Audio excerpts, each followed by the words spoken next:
first pitch, just a pitch that he threw at Fanatics Fest that was so horrendously bad. Can we hold like a camp or something for these guys and just teach them how to throw a baseball? I don't understand how you can be a world-class athlete and not be able to throw a pitch at all. It blows my mind. Wouldn't you guesstimate if I said to you, what were Joe Burrow's sports growing up? Baseball would be one of them. I would totally guess that. Wouldn't you say starting pitcher, quarterback, and like point guard for the basketball team? Yeah, because it's like the same motion. Yeah. Size. Yeah. He can't throw a baseball? And he's not alone. There are so many athletes that just can't do it. It's crazy. Yeah, but he's a quarterback, though. It's literally the same motion. Different size ball, but it's crazy. The same motion. And I would expect the accuracy to be there. Maybe not the velocity, but the accuracy I would expect to at least be there, which it wasn't. Yet another reason for you to hate on Joe Burrow. No, don't do that. Don't do that. Don't do that. Don't do that. Tim collects bobbleheads. A lot of bobbleheads. Baseball bobbleheads, race car bobbleheads, little chihuahua bobbleheads. He's got an entire room strictly for bobbleheads. Does he need them? No. Is his wife mad about it? A little. But Tim works with Empower, and he got good at money, so he can be a little bad. Ooh, horse bobblehead. Classy, Tim. Empower. Invest well, live a little. Start today at empower.com. Evan Cohen here. Whether you're locking in your home run picks or riding with your favorite golfers this summer, ESPN Bet is your sports book for all the action. Go from checking stats on your favorite teams and players to placing bets in just a few taps. Plus, new customers can get $100 in bonus bets when you make your first $10 wager. Download the ESPN Bet app and sign up with promo code USL to get started today. Must be 21 plus. Gambling problem? Call 1-800-GAMBLER. Terms and conditions apply. See app for details. Offer not available in New York.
7 o'clock in St. Louis, you are listening to TMA. It is presented to you by Brown and Crouppen. Tim McKernan, Doug Vaughn, Martin Kilcoyne with you. Chairman Kurt is on the ones and twos with Jackson Burkett vacationing in Cape Cod with Sweet Kai, who is coming off of Prima Nocta from his wedding, Doug.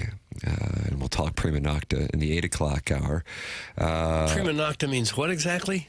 Where a soldier gets to have the first night, Prima Nocta. I know everybody took Latin with the bride. Oh, okay. So it's almost a little naughty.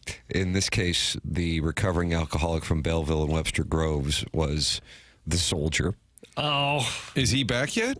I think he's on the Stiefel dossier as one of our guests. He's going to call in to tell us about Prima Nocta. Jackson will be back tomorrow. Chairman Kurt on the ones and twos. If you want to talk it over, 314-974-0101. Callier and Thompson phone lines. That's how you can call into the program. And then you also can text into the program at 314-399-9646. And, of course, you can email into the program the morning after at InsideSTL.com and then YouTube.com/TMA.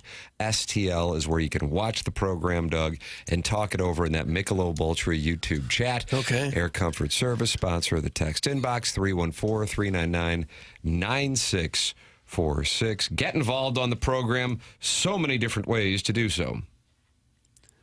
Well, okay. I thought I was kind of involved just by sitting here. That's not enough. Okay. No, I need you to be a little more. All right. I see people in the YouTube chat. Chairman, the YouTube's firing on all cylinders. They're saying the TMA YouTube may not be up. Oh, no. And they're not. I mean, I'm looking at it on the screen right now. I can't get into it either. So I don't know. I don't know what's going on. I need this show like I need air to breathe. That's from the co-founder of Fairmount Park's Players Club. Hot as hell in Chicago from the Lee May adjacent Wildcat. Lee May adjacent Wildcat. Doug, what school is in Lee May? Hancock? Well, and they have a dome? Yes. And you get PSLs? I don't know about the PSLs, but what would be adjacent to Lemay? I guess Melville? The river? Yeah, Melville would be just south, right? I guess Afton? But MD 2020 says, seems like the TMA YouTube may not be up. So they're commenting, but maybe they don't see it? Maybe that's the 101? The 101 feed? Why, I don't know. Chairman? Okay. Shoot, we'll fix that. There you go. That's the answer. Big Blonde Dan. YouTube Live isn't showing. That's from Dan, Big and Blonde. It's just one. Where is the YouTube chat? Oh. That is from Jake and St. Genevieve and Doug. Unfortunately, on a day that was going to feature a Sadie Hawkins for the ages, now the lead has been chosen for us, and it's YouTube not being up. And guess what? What? They are not happy. They are not happy. This is what happened. It was at Winnipeg when the guy said, I'm going to get to all your calls. First, I want to get something off my chest. That's exactly I think that's what just happened here. Enter the trolls. So here they come. That's called taxes, Doug says. This is the 101 stream. John Score says, get me out of here. Yeah, the 101 stream is a rough neighborhood. So the TMA listeners want to get to the TMA streams. Chairman Kurt, what would you say to the TMA STL YouTube people? I have an official statement. What is that? For the time being, while we troubleshoot this, I'm going to invite all of the usual TMA STL YouTube chatters and commenters. Come on over to the 101 YouTube chat. You can see Tim there. I know that's what they're looking for. Okay. And in the first commercial break, I will do everything in my power to get it on the other channel as well. There you go, Dave. Fair enough. What I usually do is turn everything off and then turn it back on. Yeah. And see if that works. Yeah. Anyone who's upset about the YouTube chat not being up is a huge unemployed fat. No. That's from the Warren County Wizard. Play the Curb Your Enthusiasm theme song. That's from the Hunchback of Vaughn Castle. Oh, we're taking theme song requests. Well, there wasn't a producer in this city that could touch me. Hey, texters, maybe you can go 5 minutes without complaining. It's Monday morning and the show has started. There's going to be tech issues. Get used to it. Oh. It's from Mr. Licks. Now, I thought for a minute Licks had our back. kind of like, hey, leave these guys alone. And then he pointed out there's always technical issues. Hey, look at the bright side. We're not playing 2 shows at once. Okay, Doug, that's progress as promised. That's kind of annoying when you do. So the 101 YouTube people can interact with the TMA. That'll be good, Doug. This will be like the Socias and the Martin, who was at the Socias? Jocks. Is that what it was in The Outsiders? Tom Cruise, Delectable? Who else was in that? Matt Dillon? Was Cusack in that? Not John Cusack. No. He had a sister named Joan. Yeah. Real she was in a few tall things. woman. Funny woman. Tall. Doug, I mean, here you go. This is the Sadie Hawkins for the ages. Cardinals take 2 of 3 and win the series against the Cincinnati Reds. Yeah. They're now 14-10-1 on the season, Doug. Okay, so I guess it didn't matter that they lost yesterday? Nope. They're 14-10-1. That's the series record. Calling the nation all day. They will take on the Cubs. The first time they see the Cubs starting tonight right here in downtown St. Louis, where Miles Michaelis says, boo them, boo those men. That's what he said. His words. Boo those men? That's right. He wants to create the atmosphere in downtown St. Louis. Tyrese Halliburton blows out his Achilles in Game 7 of the NBA Finals, pounding his hand on the floor as the third number 0 in the NBA postseason blows out an Achilles, Doug. You had Jason Tatum. You had Damian Lillard, and now Tyrese Halliburton after he was going off in the early going, and the Pacers led the Thunder at the half before Oklahoma City was able to come back and claim its first NBA championship. You have the Plowhawks wedding. Martin, Doug officiated the Plowhawks wedding on Saturday night. Tommy Fleet, a friend of this program, no other way to say it, collapses on Sunday with a 3-stroke lead. And there's your choices for the Sadie Hawkins for the ages. Well, I think anytime the championship game of a major professional sport is played, I think that's probably the lead. Stunning lead. I think that's it. Lead. It's an homage to Jackson. Yeah. Game 7 of a major He's trying to cut you in your alliance, I think. That's what I think's going on. To me, the lead is obvious. It's Plowsy's wedding. I mean, come on. Good gravy. Well, that would have been runner-up.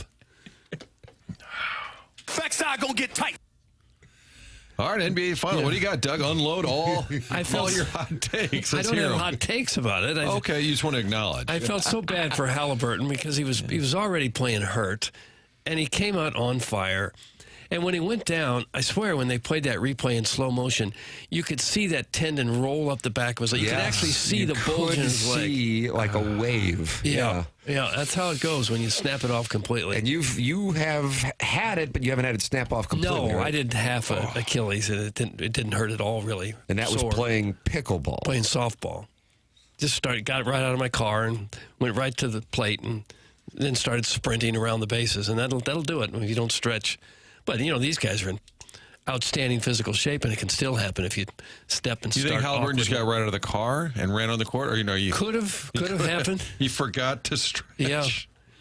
That was terrible. Oh, it really I was actually was. watching, getting excited. I want to see a good Game 7. First time in 9 years. And that'll probably keep him out for a year. Gosh. Yeah, that's exactly right. So not only do you have the lead at halftime, huge underdogs in that series. Oklahoma City was minus 700 to win that series.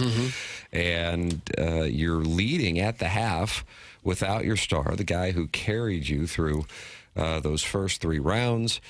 And you have that transpire. Brutal. Yeah, he might miss next year even. Well, that's what I'm saying. He could miss the entire season. Boy, the game sure is physical, though. The amount of pushing and shoving and grabbing and holding on that they do, it's really a far different game than it once was. For better or for worse, whether you like that or not. It's not the same basketball it's not the same as college even. I mean, they get away with so much. Guys were being body slammed on the floor and smacked in the face. It's really rough. It is really a extremely physical game. And how about the fact SGA, Shai Gilgeous-Alexander, gets the MVP of the finals, MVP of the regular season. They said first time in 25 years, same person. Oh, yeah. Shaquille won O'Neal both. last time. Shaq. And then all-time, it's Shaq, Kareem, and then MJ 4 times. Nice. Isn't that unbelievable? Mm-hmm. Michael Jordan 4 times, season MVP, finals MVP. I heard this morning, I was listening to Pardon My Take, and they said that he was an all-star game MVP away from basically a perfect season. A sweep. Wow. Every time I see Adam Silver, I become more suspicious that he might be an alien. Why do you say that? Doesn't he look like he could be an alien? I can't rule it out.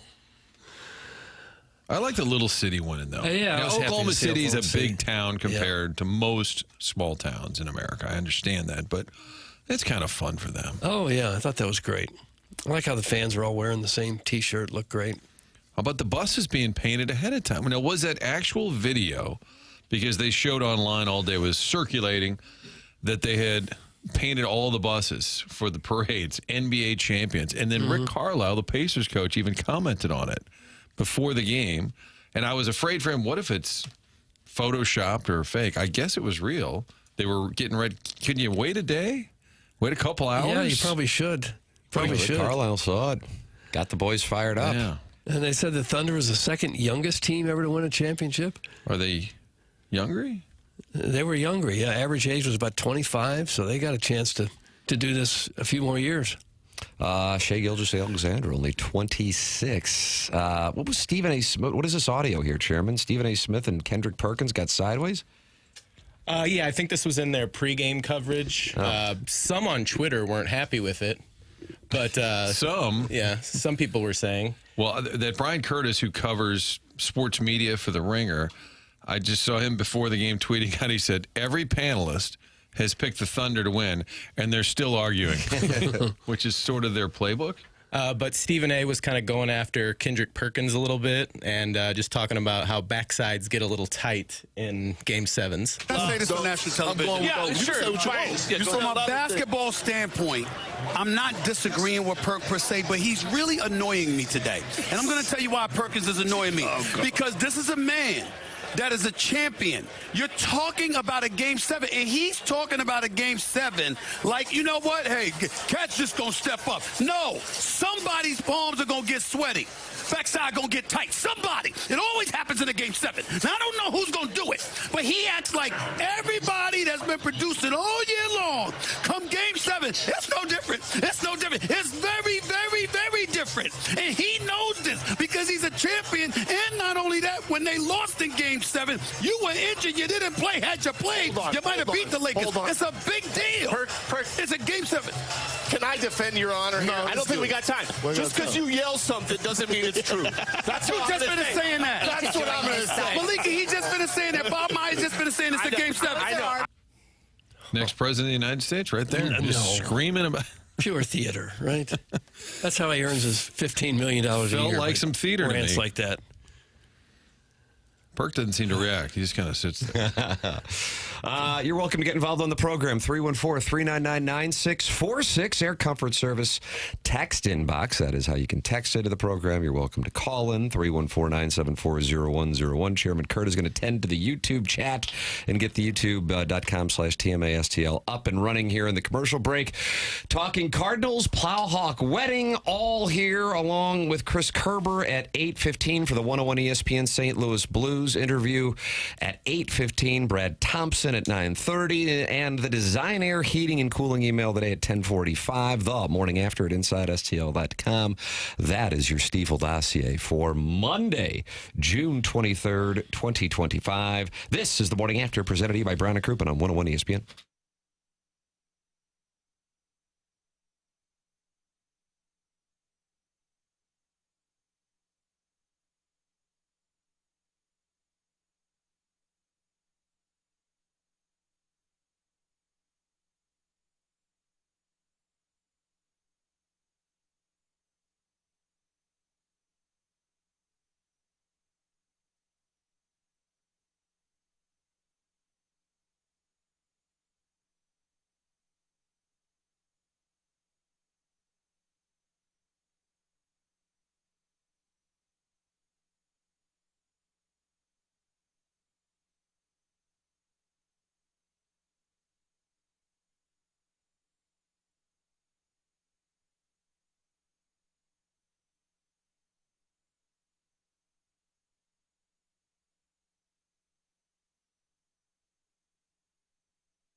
Well, this will put it in perspective, won't it?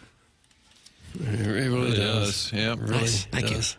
It's TMA 101 ESPN, and you can watch the program on the TMA STL YouTube channel. Chairman, you were tending to that during the commercial break, and it is up. It is up. Great job. That's right. Time was of the essence, so I was rushing a little bit. I thought I got it, but I wasn't sure. So I'm sure they're going to text in and let me know. So the people can go to youtube.com/TMASTL and talk it over. Michelob Ultra is the sponsor of the YouTube chat. 95 calories, 2.6 grams of carbohydrates.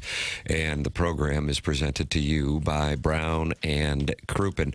Doug, in a stunning development, I mean, it was paying 15-1. You went with the Oklahoma City Thunder as the lead. I mean, from my standpoint, there's 3 other topics to go to, Martin, in this Sadie Hawkins for the ages. Cardinals take 2 of 3 and win yet another series, this time against the Cincinnati Reds, and are 4.5 back as the Cubs come to town for a 4-game series. You have the Plowhawks wedding, which you officiated, and you had Tommy Fleet trying to win for the first time on the PGA Tour and folding up shop under pressure on number 18. Keegan Bradley, your Ryder Cup captain, has he played his way onto the roster and being a playing captain? Those are your choices for this morning's Sadie Hawkins on the Stiefel Dossier. We're giving you another crack at it, Doug. Slice with the dice. What? Well, I guess since Plowsy weighed in, maybe we should get to his wedding. Thank you. That's the what Cardinals are at least number 3. Well, it was a boring game yesterday. You got to go to the You Saturday. were there. I was. Hold on. What? That might be the lead. It was 140 out, and you went to a Cardinal game. 141. Had nothing to do, sitting around at home. My son said, let's go to the Cardinal game. I said, really? Really? I said, yeah, let's go. I said, okay. So we got online, got some tickets. What'd you pay? 20 apiece. You said that with a straight face. Yeah, and did you see that story about the stolen car that was driving through downtown after the game that almost hit us? Are you kidding me? Well, I say almost. We missed it by 10, 15 seconds or so. We were walking back to the car after the game, crossed the street right there at, Taco Bell, and where that is, a little south of Broadway White Oyster Castle. Bar, kind of that way. Crossed with the light, and there were no cars coming as we started to cross. By the time we got to the sidewalk, this white Challenger roared past about 90 miles an hour to the point where everyone else was, couldn't believe what they were watching. Some of the cars stopped there for the light. And then then we saw police cars driving all over the place. And then I read this morning that it caused 2 accidents with 4 people injured. And the police chief himself had his gun drawn to try to stop the guy. And what a mess. This was pregame or postgame? After the game. So you're walking in your car. Wow. And this stolen car got stuck, I guess, in Busch Stadium traffic. And it's one of the ways they got him. Wow. God, I think that's the lead, Doug. Well, it didn't almost hit us. Well, but right as we crossed the street, he came roaring by. That's pretty spooky. Yeah. Wreck me, Doug. Well, he almost wrecked us. And everyone else. Jackson was the car thief? I don't think it was Jackson. I couldn't tell who it was. Hey, Doug, did you go topless at the game in those conditions? That's from Eric in the Central Probably West End. should have, but didn't. How many fans would you say were actually estimated in the ballpark? I'd say, I saw the paid was 27,000. I'd say half that, maybe. Yeah. About half that. Did you just find shade the whole time? I saw the bleachers were largely empty, and I don't blame anyone. Oh, my goodness. Can you imagine just cooking out there? Yeah, and it was a boring game. The Cardinals were doing nothing with the bats. So you got to go on Saturday. Saturday always like the fun game, and then Sunday's a dud. That's true. Saturday was another great game. Yeah. Great comebacks. I think they've lost their last 4 Sunday games. They've lost, not Doug, I'm sorry, but on their series finales, they've lost 5 of the last 6. They don't close them out. It's because they're just happy with the series win, I guess. No one's told them the most important game is the next one. What an endorsement for Cardinal games. I was sitting around and I decided, fine, we'll go. That's from Mahomes' long body. Well, that's what it was. I didn't have anything else to do, so I'll go to a Cardinal game. Yeah. It wasn't that bad. I've sat through worse games as far as the heat goes. It wasn't that bad. The old Busch, it holds the heat well. I told you when my dad was in World War II, part of the time he was in North Africa, and when it was really hot, and they would actually give them lessons on telling themselves that it wasn't that hot. They would tell their minds, it's not that hot. I'm just making myself miserable by thinking that. He said they gave all the troops this same training. And I keep thinking anytime I'm in a situation like that, if you can do that, if you can actually tell yourself you're not as miserable as you want to be, it does help. It actually helps. That's good advice for the texters. Yeah, you can easily talk yourself into being miserable. But if you talk yourself into not being miserable and being okay, it helps. Wow. It doesn't solve it all, but it helps. So is that what you were doing yesterday? That's what I told myself. I said, I'm not that hot. I'm not. I'm in a baseball game. I got the sunblock on. I'm not that hot. Sounds like you're having a panic attack. I get tattoos of Carlos Martinez on my mama. Busch 2 with the AstroTurf was way hotter than the current Busch Stadium. I think so, too, probably. Yeah, I think so. I mean, it wasn't real pleasant. It was warm, but it wasn't by far the worst that I've sat through out there. That guy should have stolen the car in the 5th inning and left early to beat the traffic like all of his St. Charles brethren. That's from Doug's prison wallet. I don't know where he stole the car from, but, boy, he was going every bit of 90 miles an hour down 4th Street. Guys, I talked myself into believing that this is a good show. That's from a Newt Bowl eligible. You can do that, too. Yeah. You can do mind control. Great segment, guys. And then don't really believe it. Just speak it into possibility. Yeah. You can tell yourself this show is actually better than it is. But deep down, we all know the truth. Deep down, we know it's not that good, really. Cards only 4.5 back. If I told you in February, hell yeah, you're sitting here about to have a 4-game showdown, would you take it? Hell yeah. You're 6 over. You're 4.5 back. You're 9 over at home. Run differential similar to the Brewers. No, 34. Yeah, let's see it. Ben Brown tonight's starter for the Cubs. The Cardinals have never faced. Don't know what to make of that. Well, it's usually not a good thing. Usually not, but they did it to the Chicago guy last week. They teed up. Yeah. You never know. Doug, you never know. Well, That's why you should go back again tonight. Yeah. Are you going back tonight? I'm not going back tonight. Why not? I was too hot yesterday. Despite your mind games? Yes. Yeah, if you would have told me, as the Cardinals are just 3 games shy of the halfway point of the season, that they would be 6 games over 500 and 4.5 back of the first place Cubs and a game back of the second place Brewers, and that's only because Milwaukee's gone on a heater here as of late, I would have taken that all day long. Gives you a sweat.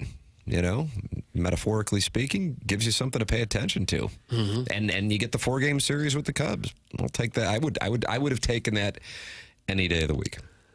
I'm hoping tonight people do show up in spite of the heat, because otherwise, in better conditions, it's the perfect time to have that litmus test. We have a lot of Cub fans that'll go to the game, people that bought tickets probably back in the wintertime. But it would be a fun night to see the building full. I just think the heat will limit that. Probably, yeah, maybe a little bit.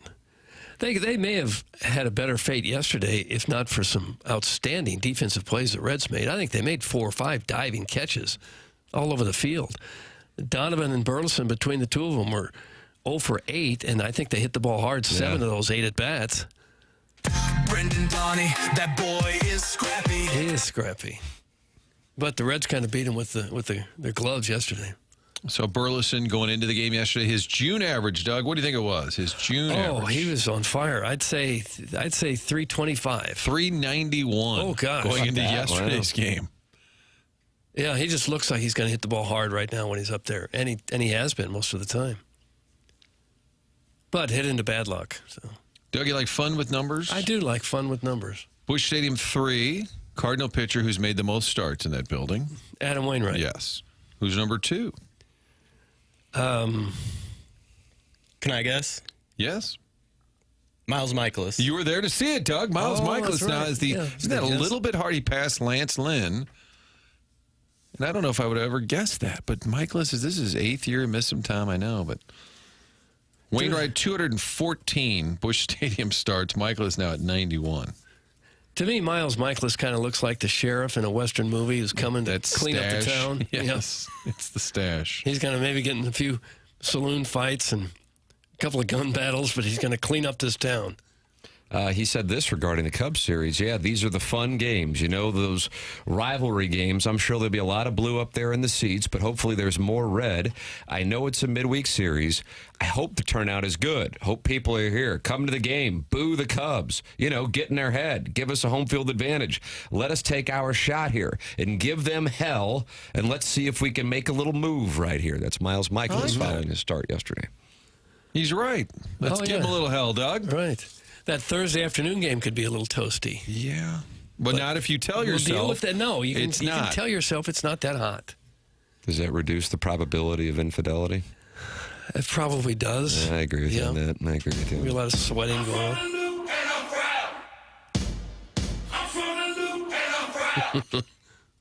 Do they say that at the soccer games? Do they chant that? You'd have to ask somebody that's gone. Oh, gosh.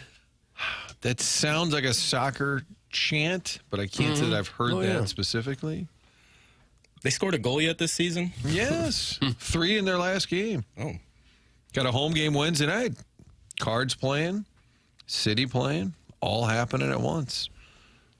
Cardinals and Cubs will wrap that series up at 1:15 on Thursday, Doug, for the record. The high on Thursday is expected to be 93 degrees. High today, 94, and game time temperature is 91 degrees for tonight's festivities with the Cubs as they begin a 4-game series against Chicago here in St. Louis. First time seeing the Cubs this year. Design Air will take care of you if you're running into air conditioning issues, man, and if you are, that's got to be rough right now. Design Air is online at designairservice.com. Doug's a client, Martin's a client, I'm a client. Why don't you become a client as well? If you're having any air conditioning issues, just go to designairservice.com and work with Seth Goldcamp, the longest running sponsor on TMA. It's Design Air Heating and Cooling online at designairservice.com. That's all you need to do, and they will get out there ASAP to take care of your air conditioning. If you are having air conditioning issues right now,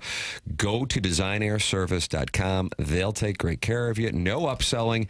That's why we are clients, and that is why they are the longest running sponsor on TMA. It's Design Air Heating and Cooling, sponsor of our email today, and you can email in the morning after at InsideSTL.com for our Design Air Heating and Cooling email of the day. You get involved in the program also by texting in 314-399-9646. You can also watch the program. The YouTube is up now at youtube.com/TMASTL. The YouTube chat brought to you by Michelob Ultra. The program's called The Morning After, and it's presented to you by Brown and Crouppen on 101 ESPN.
This is Chairman Kurt with another SportsCenter update, driven by Johnny Londoff Chevrolet and Johnny Londoff Autoplex. Last night in Game 7 of the NBA Finals, the Oklahoma City Thunder take down the Indiana Pacers 103-91 for their first NBA championship in franchise history. SGA had 29 points.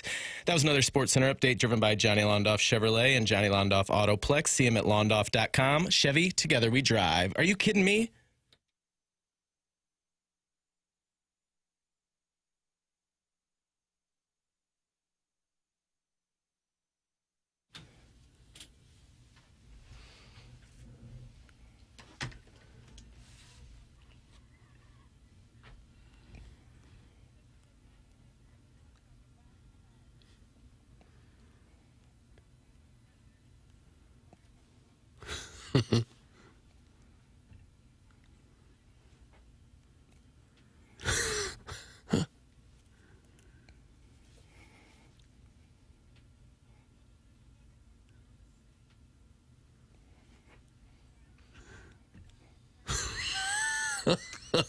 This is really odd. Martin, I'm going to try to go even higher on the odd scale here with this text from Steven Time that just came into the Air Comfort Service text inbox, 314-399-9646. Carrying a baby for 9 months and then naming it Chet is insane. That's from Steven Time. Oh, gosh. We were just talking about that. It's probably Chester, right? I would gather. Mm-hmm. Just like Margaret is Peggy. Right. Chet Lemon was a fine player. Yeah, Tigers, 84 Tigers, world and then champion. White Sox and Tigers, I think. Chet Lemon. Kind of underrated. Just recently passed.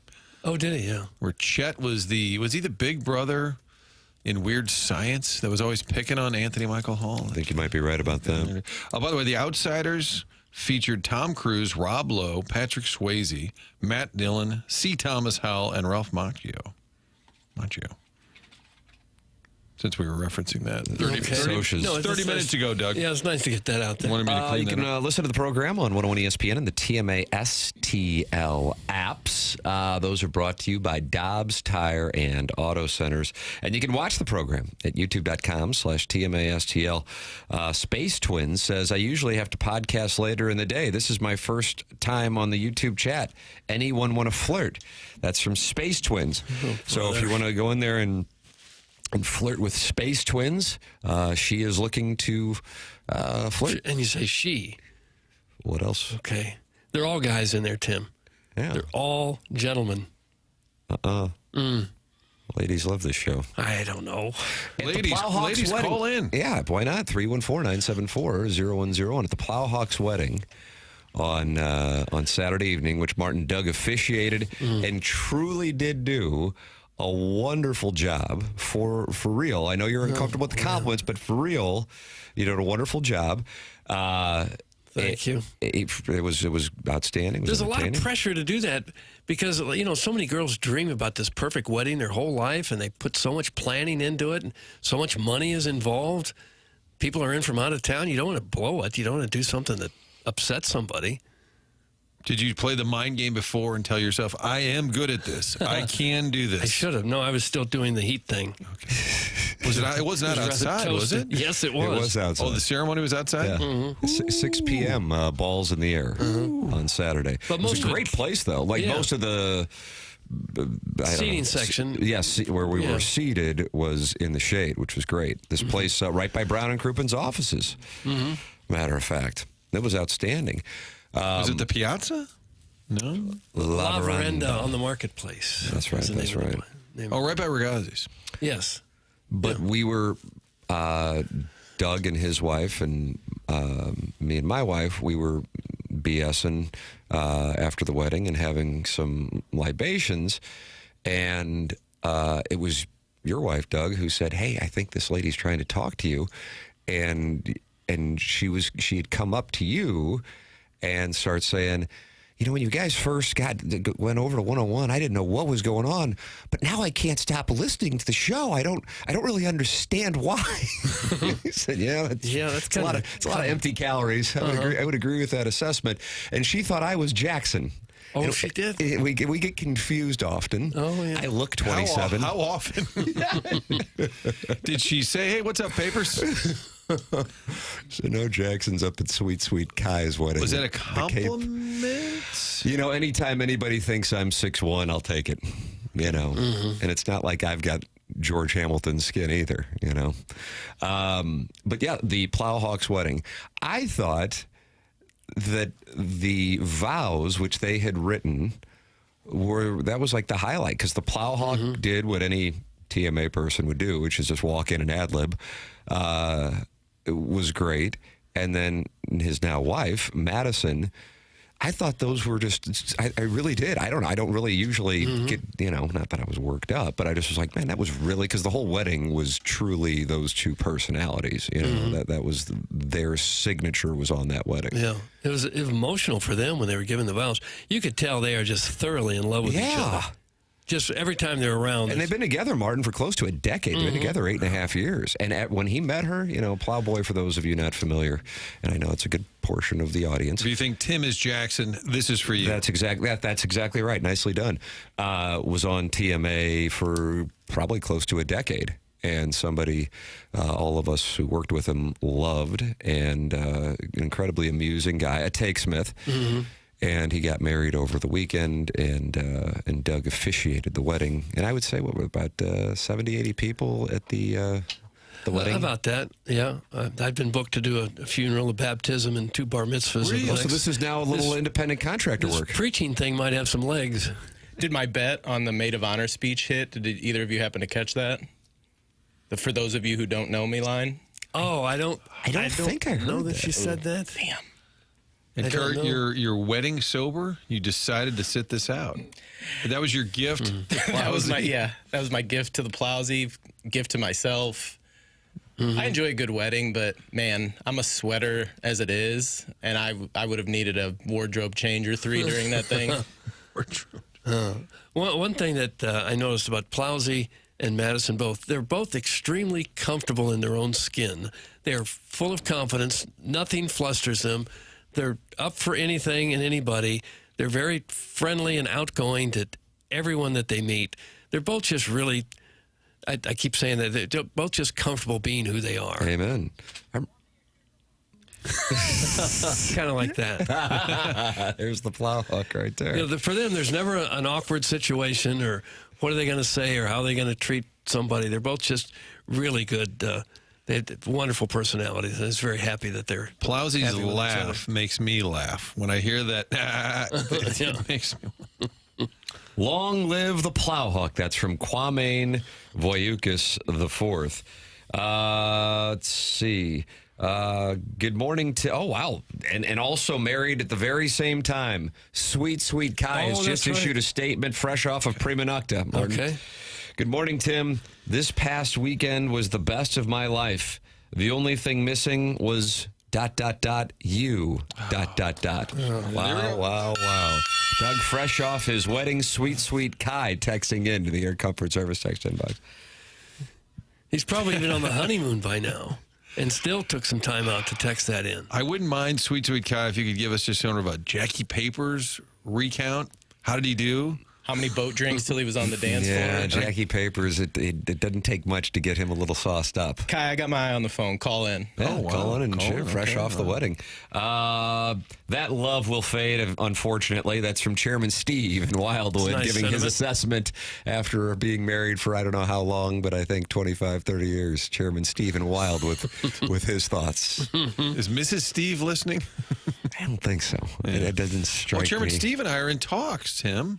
You coordinated over the weekend. Yes. I'm going to do sports live. You really are going to do it from his balcony. On Wednesday night at 10:30 during our sports finals show.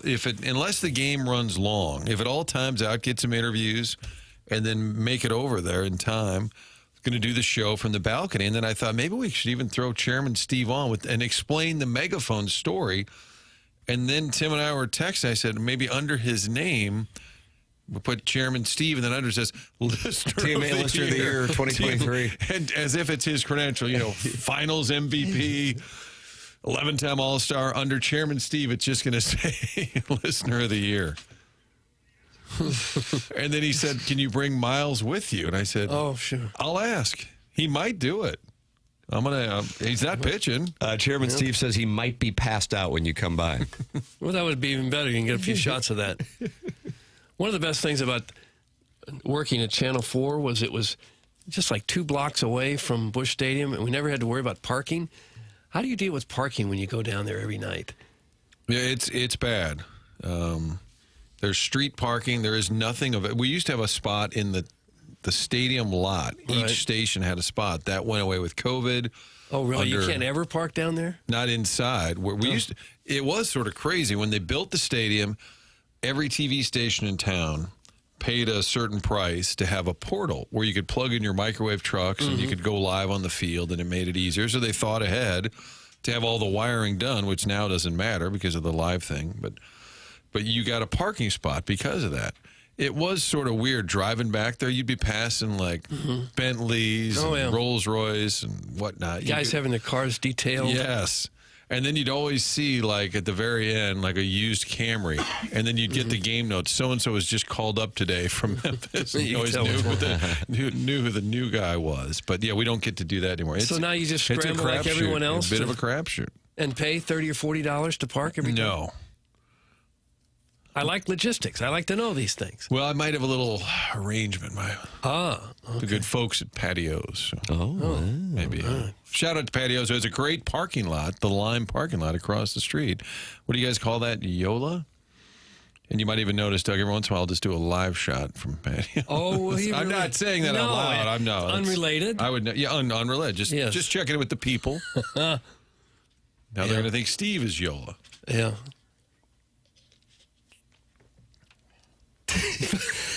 Yola. No one, and I mean no one, cares about a groundskeeping nomad's nuptials where Jackson didn't even make the cut for a non-existent wedding party at a destination wedding so everyone close to them could drop a few grand for no reason. That's from Carlos Spicy Wiener, who does not want to hear from Sweet Sweet Kai less than 48 hours after he was married and unfortunately was on the receiving end of prima nocte.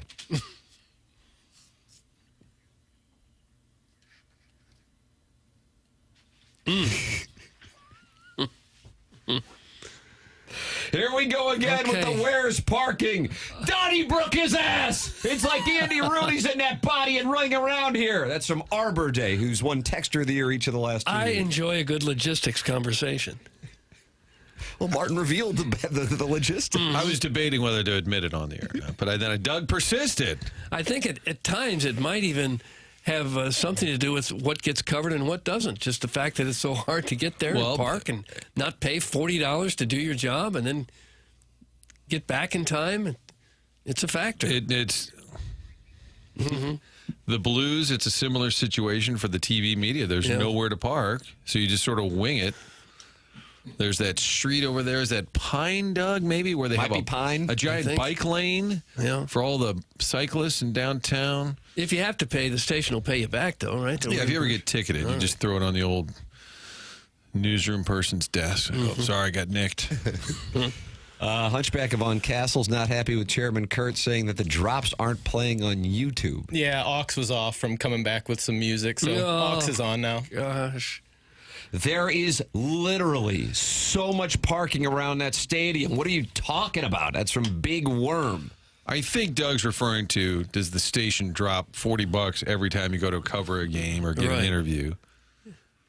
Because that's Doug, shut up. And sometimes there's a couple of vehicles that need to be over there. It could be $80. Yeah, it gets to be a thing after a while. Every business is in it to make money, and if you're running up expenses like that, it's what about the old Busch? Should we just kind of park behind that bowling Hall of Fame? Didn't you just sort of? Yeah, that's right. You sort of scramble to find a spot, backing in. My dad used to take me. We would always hang out by that. Was there a fountain near the bowling Hall of Fame? That sounds right. Why can't I remember this? Yes, I think so. And we would hang out. We would always go down there early, and I remember just chasing Jack Buck down, looking for an autograph there. That was the spot where glass doors right across from the bowling Hall of Fame. Did you ever get one? Yeah. And I remember the days I must have been like 8 or 9 years old, and we would go down early for batting practice, and he would just let me have free reign of the stadium, go wherever. Would that fly these days? Would you let an 8-year? I mean, Tim, you're coming up on having a near 8-year-old, right? Oh yeah. Would he would you allow him to just kind of go around the stadium during BP? And I mean, you keep an eye on him, but was my dad out of line for letting me do that at 8? No, I don't think so. Yeah. I don't think so. Well, he dropped you off and said, I'll be back in 4 hours. It's a little strange. He was in the seat, but I was all over that place trying to catch foul balls during BP and whatnot. I remember at about 13 or 14, I would go with friends to catch the Redbird Express bus at Crestwood Plaza. You talked about that Redbird Express. Right. Drive down to Busch Stadium. You know, as middle schoolers, no one would ever allow their kid to do that. How many stops I don't think. on the Redbird Express? I don't remember them. Yeah, there weren't very many because most of the people got on right there at Crestwood Plaza. But would you let your middle schooler, your 13 or 14-year-old child do that these days? Get on public transportation in St. Louis? Go down, park at the stadium, fend for themselves with the tickets, get back on the bus, get home? What is that age? I think 14 maybe. Yeah, that's pushing it. But the crazy part is now they've all got phones, so it would be easier to keep tabs on them. Yeah. You could see their location. They could call you. But it does seem a little scarier than it used to. Yeah, I'd have a tough time, even with a 14 or 15-year-old, just dropping them off at the game, saying, I'll pick you up in 4 hours or whatever. And I have 0 hours of total parenting under my belt, but I would have a hard time with that. Mm-hmm. What's the drop where they say, I don't know really anything about this, but I'm going to give you my take? Oh, that's my all-time favorite. That sums up our industry perfectly in one drop. When Kurt just said, I have 0 parenting, but this is my parenting tip. Now, I don't know the circumstances at all, but they don't matter, and I'm going to tell you why. There it is. Come to the University of Missouri Journalism School. Come to Medill at Northwestern, Newhouse at Syracuse, Cronkite at Arizona State. Live in poverty and don't worry about the truth. And here is why. There's your summary. Get involved on the program, 314-399-9646. That's how you can text in the Air Comfort Service text inbox. Callier and Thompson phone lines, 314-974-0101. And, of course, you can watch the program at youtube.com/TMASTL. And Michelob Ultra is the sponsor of the YouTube chat. Doug Pestis from Festus wants to talk to you. Okay. Pestis is on the Callier and Thompson phone lines. Morning, Pestis. Good morning, gentlemen. How are we doing today? Oh, we're fine. How are you? I'm doing good. All right. Hey, Doug. Yeah. We're gonna get through this week. You know that, don't you? You mean with the Cubs? Oh yeah. Like, how many you think the Cardinals will win? We're going to get through it. What does that mean? I think they can win 3 out of 4. Oh, do you? Well, that would sure be nice, wouldn't it? Yeah, it would be nice since my 90 to 95 win season went out the damn window. Well, it's not looking too good for that. Yet. Give up. I don't know. If they get 90 or 95, it'd be the biggest damn streak the Cardinals have ever gone on. You sound down on the squad despite them being 6 games over. I'm not down on them. I'm just hoping. I'm not down. Okay. I'm hoping they at least make the playoffs. Yeah, that'd be fun. Would be fun. Yeah. Now, last night, I'm blind. So last night I listened to the basketball game.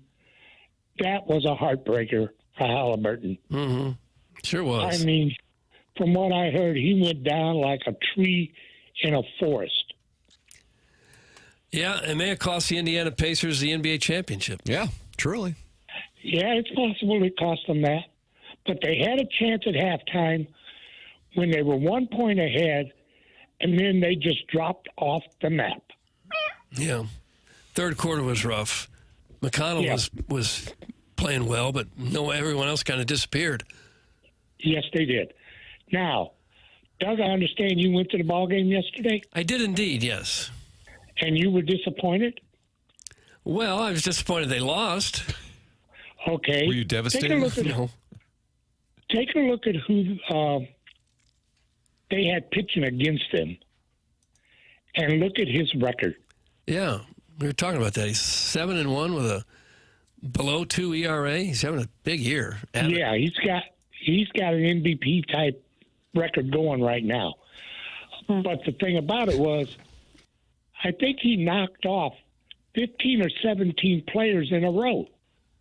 Knocked him off, Doug. Oh, did he? He retired the last 18 Cardinal hitters that he faced. They only had 3 hits. It was a quiet. So, here's what the Cardinals did. They said, okay, we'll lose this one. we're going to store up everything for the Cubs coming tomorrow night. And they're going to put a beating on them. Oh, do you think so? Yeah, because I got a T-shirt that I'm going to wear for the next 4 days when I'm sitting here listening to the ball game and everything that says, Cubs, useless by September. Oh, my. That's what Sick. Cubs stands for. Okay. So sick, Martin. I think we've talked about this. Yes, we did. Okay. And I love that T-shirt. By about day 4, you might want to throw it in the old washer just real quick. Oh, it goes in the washer every day. Oh, okay. Okay. I was concerned. I could get sweaty here listening to the ball game. Just in your house, you get sweaty? Well, it depends. My chair that I sit in is a recliner and everything, and it can get a little warm on it, but my air conditioner cools me off, but still get a little sweaty. Who cares? All right. Oh, no, Chairman. Jeez. Well, it'll be a fun week of Chairman, listening to what games. are you doing? Oh, Oh, no. Oh, no. And you got to put cornstarch on it. He's dropping you. Uh-huh. What's up, Pestis? Okay. Now, I got a question, and this is one question I'd really like to have answered. Okay. Last Thursday, on the emails of the day, you had somebody go off on me, and I think Doug in the background said, don't pick on Festus. Oh, yeah, nice. And I'm trying to find out who that was. Yeah, you got to Doug, come who's after going it? after Festus in the Design, Air, Heating, and Just Cooling don't email know. today? Wow, these questions are tough. It's like a Buck Swope opportunity here to clarify this for all of us when you get a chance, Buck. Pestis, do you, I know you're visually impaired. Do you have access to email? Yes, I do. How would you feel about dipping your toes into the email of the day waters today? Well, I have access to emails which I can receive. I can't send them. What are they Being doing? blind, I can't send them. Oh. You can't do like a talk to type kind of situation? Well, if I get my wife up early enough, maybe she can do it for me. Okay. Well, tell her it's important. Okay, and where's the email go? That would be the morning after at InsideSTL.com. There you Design, Air, go. Heating, and Cooling email of the day. The Pestis rebuttal coming your way today at about 10:50. Whenever your wife wakes up, tell her you need to pen a response defending your honor and fire it off, okay? I will do that, and I'll try to get her to do it. Okay. She's not in the best of the moods when she wakes up, but I'll see what I can do. Okay. Well, thanks good for luck. thanks for checking in. All right, you gentlemen have a great day. Stay in the office where it's cool, or somewhere where it's cool, and go Cardinals. Well, There right it is, then. Doug. There's some Go counsel Redbirds. from Pestis. Thank Okay. you, Pestis. So now- Pestis from Festus. Michaelis and Pestis have both kind of tried to rally the troops for the big series. Completely useless by September. You got it, Doug? Did you get Yeah, that? I Did you did, see what he yeah. said? Because there's a C, C-U-B-S. and then there's a U, and then there's a B and an S. Oh, yeah, I got it. I think he dropped that one the last time. Oh. We may have gotten, last time we might have had a letter wrong or something, but it's okay. 314-399-9646, Martin. That's where the people can text in. And, well, they're not happy. They're just not. Hey, guys, I'm not, quote, from here, and I have no problem sending emails. Suck it up, Festicide. Hey. Where there's a will, there's some fiexins. Thanks, and hashtag free perk. Trademark pending. That's from Brian Henshin, who is on his flight back from Oklahoma City, fresh off of covering the NBA Finals, and the Pacers coming up just short, Doug. Okay. Yeah, well, that's Caitlin Clark's season now, buddy. Henshin's all over it. My eyes are fine, but now my ears are impaired after that dreadful call. That's from Big Tough. Stop it, Tuft. Guys, he thinks you're doing the show from outside. That's from Tiger Warson Woods. You should broadcast from his house instead, Marty. That's from Chairman Steve in Wildwood. It may not be as convenient. Damien. Oh. You're welcome to send your unhappiness with the program in so many different ways. Tim, what's the percentage we actually get a Pestis email today? 10%? I was going to go 15. Okay. I'm going to go less. Okay. I think Mrs. Pestis is going to take one listen to that request and say she's going back to bed. Yeah. She's not in the greatest of moods when she wakes up. That's right. I mean, really, that talk to text thing is... It must work, right? Yeah. I hope he gives it a shot. We need some new blood in Yeah, there. you got to pest us emailing in the morning after at InsideSTL.com. You can email in as well. Design Air Heating and Cooling is the sponsor of the email of the day. Mentality is a long-running sponsor here on the program. Wake up on a Monday, you're feeling low energy, low motivation.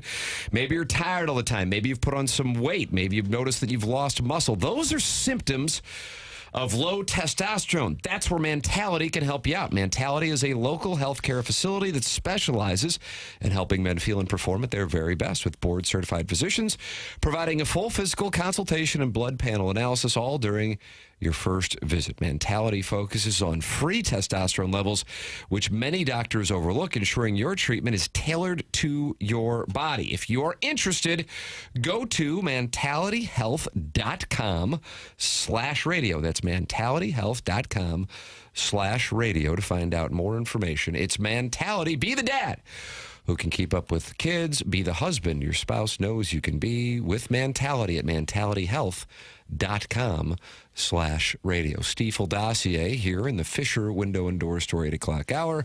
Chris Kerber, 8:15. Brad Thompson, 9:30. Design Air Heating and Cooling email the day, 10:45. The program is called TMA. It's presented by Brown and Crouppen on 101 ESPN.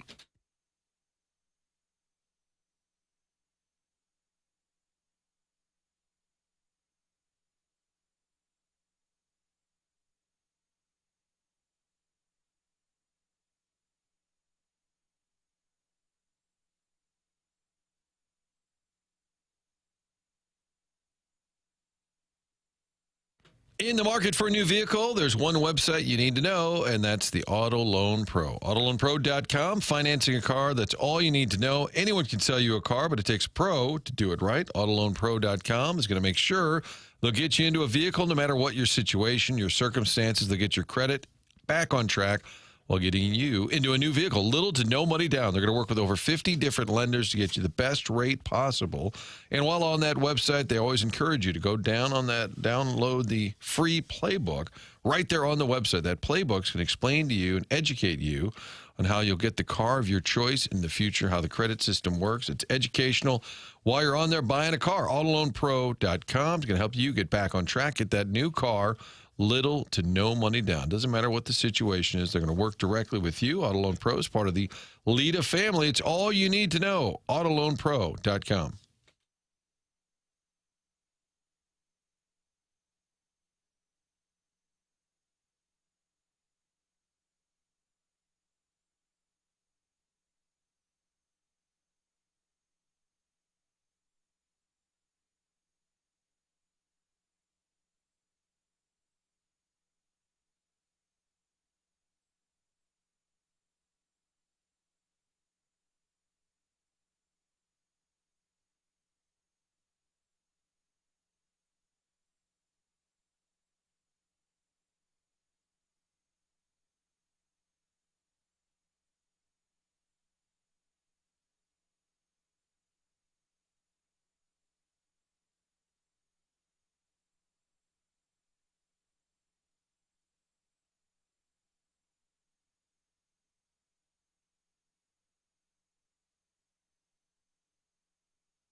Cardinals, the young gray.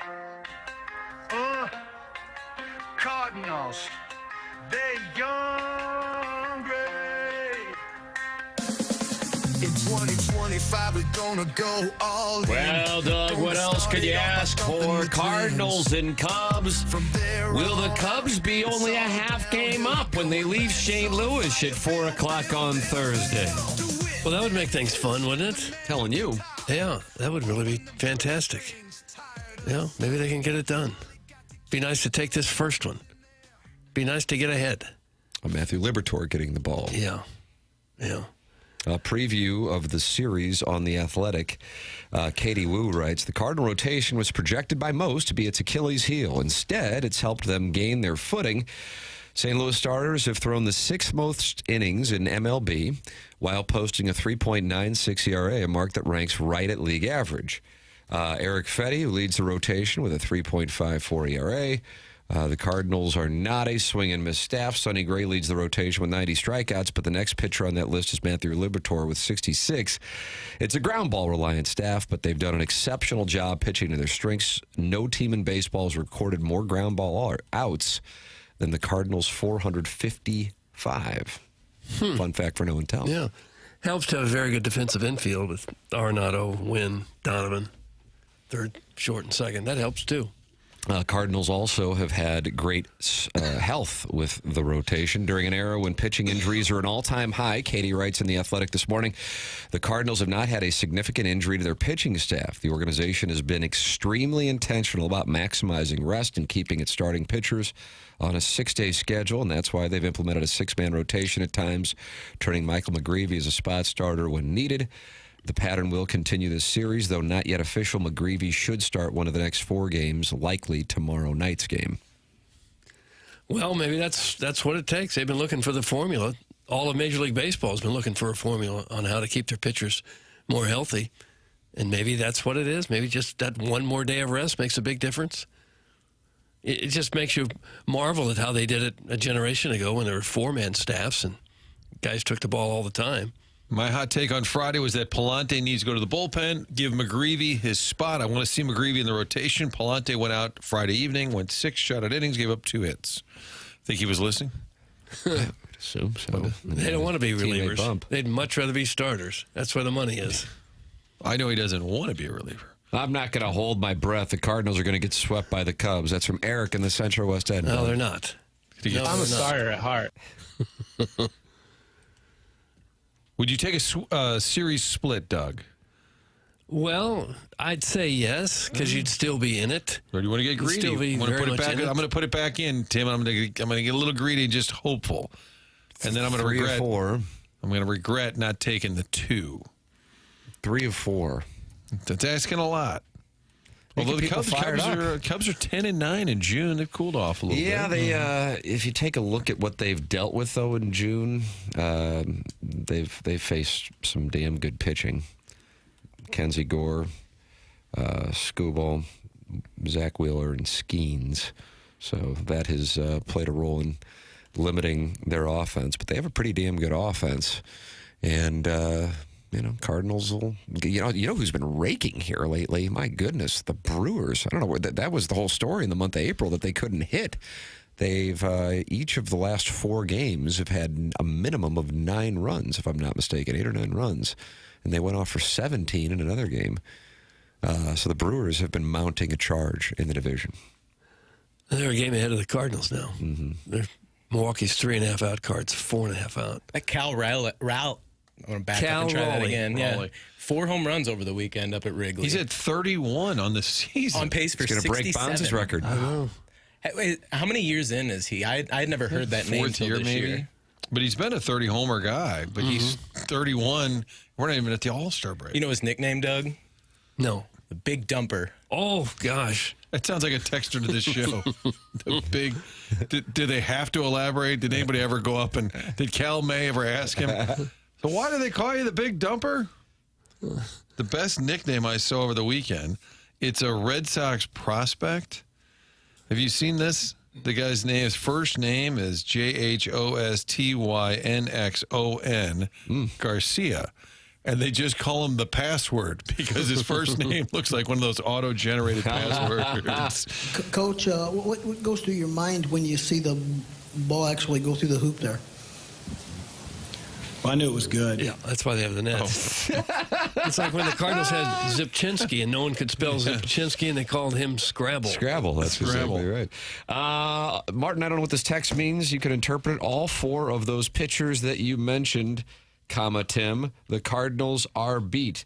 Baseball, baseball, baseball, ho, ho, ho. Okay, knock it off with that sort of message. So you're saying the pitchers the Cubs struggled against, Cardinals actually did well with some of those stud pitchers. You can give your thoughts like that. Baseball, baseball, baseball, ho, ho, ho. 314-399-9646. Air Comfort Service text inbox. Chris Kerber with us next. This is TMA 101 ESPN.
Under the arch, we bring the fight. Benny in the net, holding the line tight. Blues charging forward in the playoff light. Joe Blues luck got us on a roll. Thomas and Cairo gonna light up the goal. With the note on our chest, we won't stop or fly. 2025, we're bringing home the cup. This is very How good. good is this?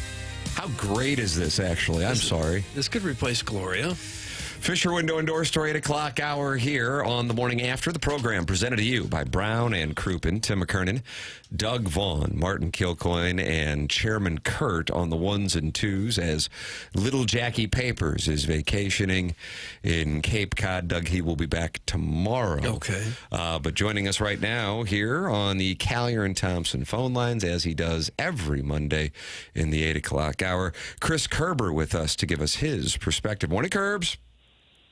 Morning, Tim. How are you? Wonderful. How are things with you, sir? Things are good. Just took Ava to get her driver's permit test, but that line's a little too long for a Monday morning. So we're going to go back and do that later and see if she can pass. Why don't you go get a little breakfast instead? You know what? A little bonding time, and then maybe even go tomorrow. Well, with that line, we might need brunch.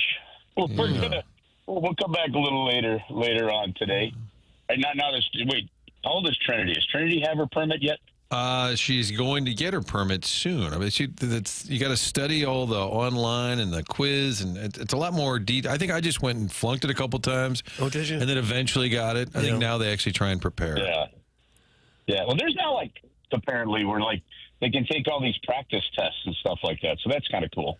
I've long maintained that the most important birthday you have in your life is 16, when you can drive. Nothing changes in your life more than that 16th birthday in the driver's What license. about joining this show, Doug? Yeah, what about No, that's nothing.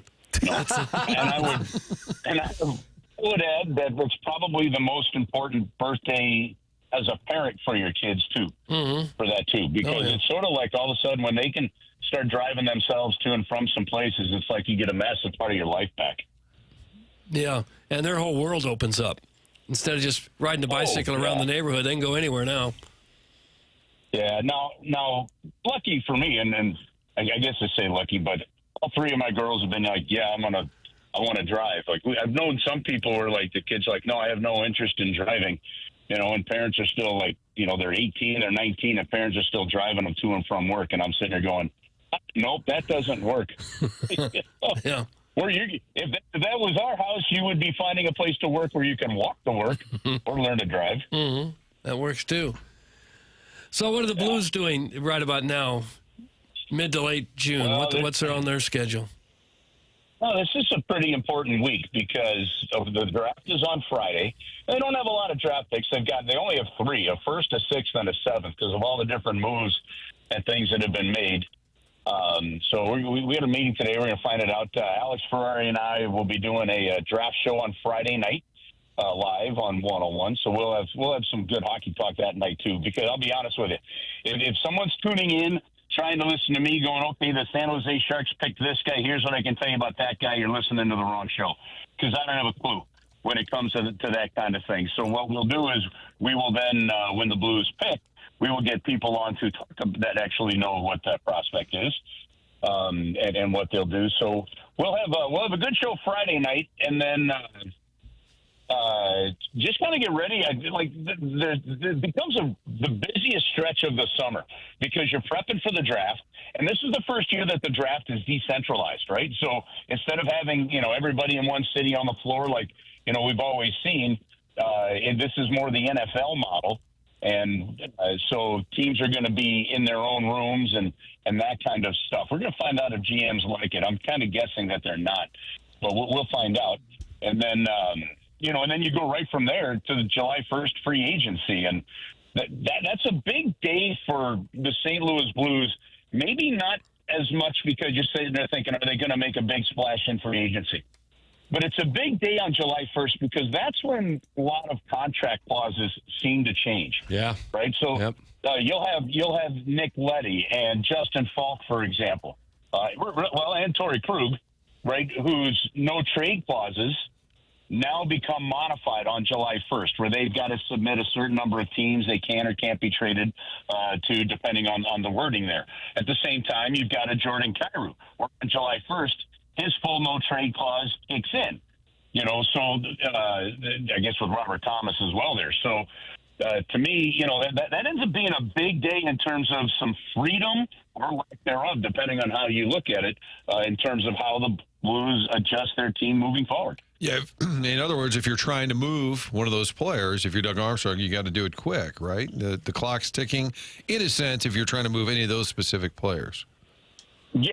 So, in other words, and the way to look at it is, the simple way to look at it is, if you're looking at a trade that involves a Kyrou or a Thomas or whomever that it would kick in, right? You have complete freedom to make that trade before July 1st. On July 1st, you now had to go to that player and say, okay, we want to trade you, this is where we have a deal. Will you accept that trade? And the last two times that has happened for the Blues, the player has rejected it. One being Torrey Krug, one being Braden Shen, right? At least the way that's what the reporting has been around that last trade deadline. So, and then the flip side is it's sort of like when Anaheim had a deal with the Blues for Cam Fowler, they had to go to Cam and say, okay, this was not one of the four teams that you had on your to-go-to list. Would you consider a move here? And he accepted it, and then that was able to consummate that deal. So, and then on the flip side is quite true, too.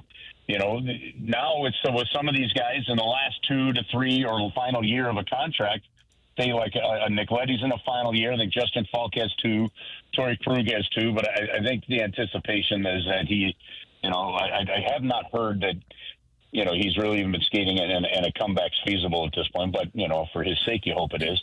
The reality of it is, those guys now, if it's a 15-team no-trade list, all right, well, then there's 16, 17 teams you can trade them to.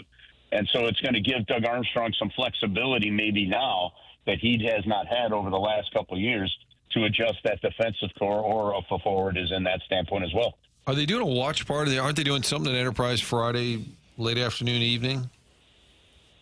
I don't know that it's a watch party. They're doing a season ticket holder event. Okay. One of the things when Chris Zimmerman got here as president of the team, really from day one, it was, how do we make sure that we show value to our season ticket holders more than we ever have?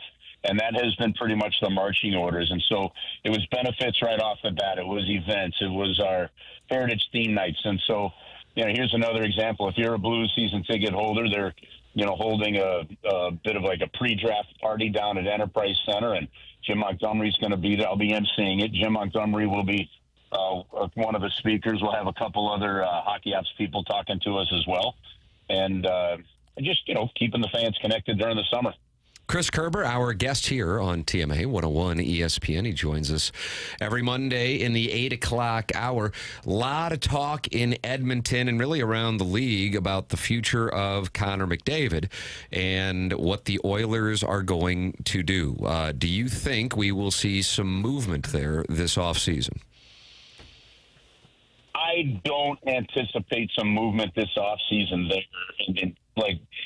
I just think it's going to be a topic cloud that's just going to hang over the Edmonton Oilers until they get an extension done for Connor McDavid.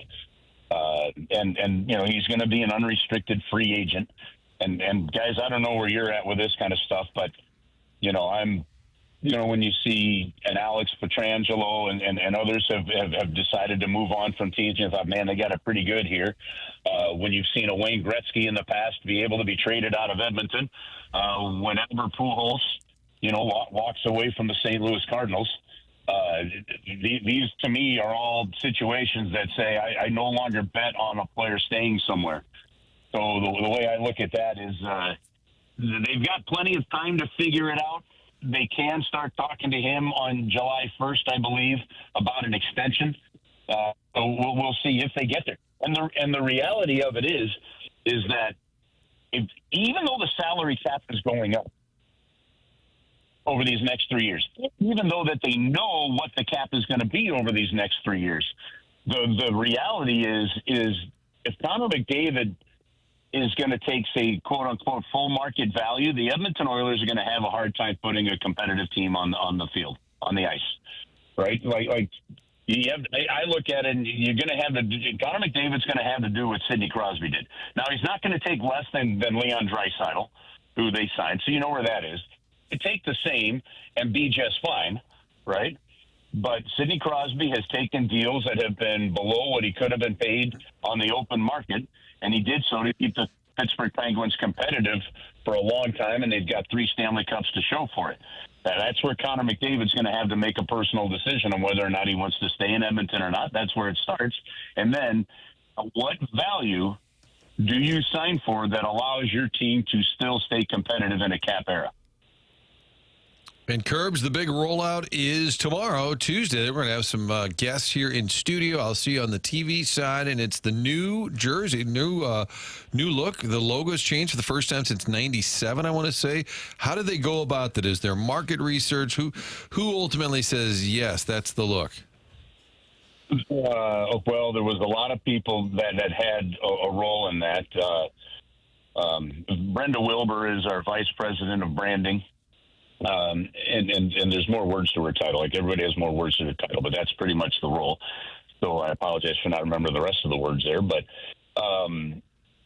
it's a process, Martin, that I can tell you that has been in the works for probably 4 years now.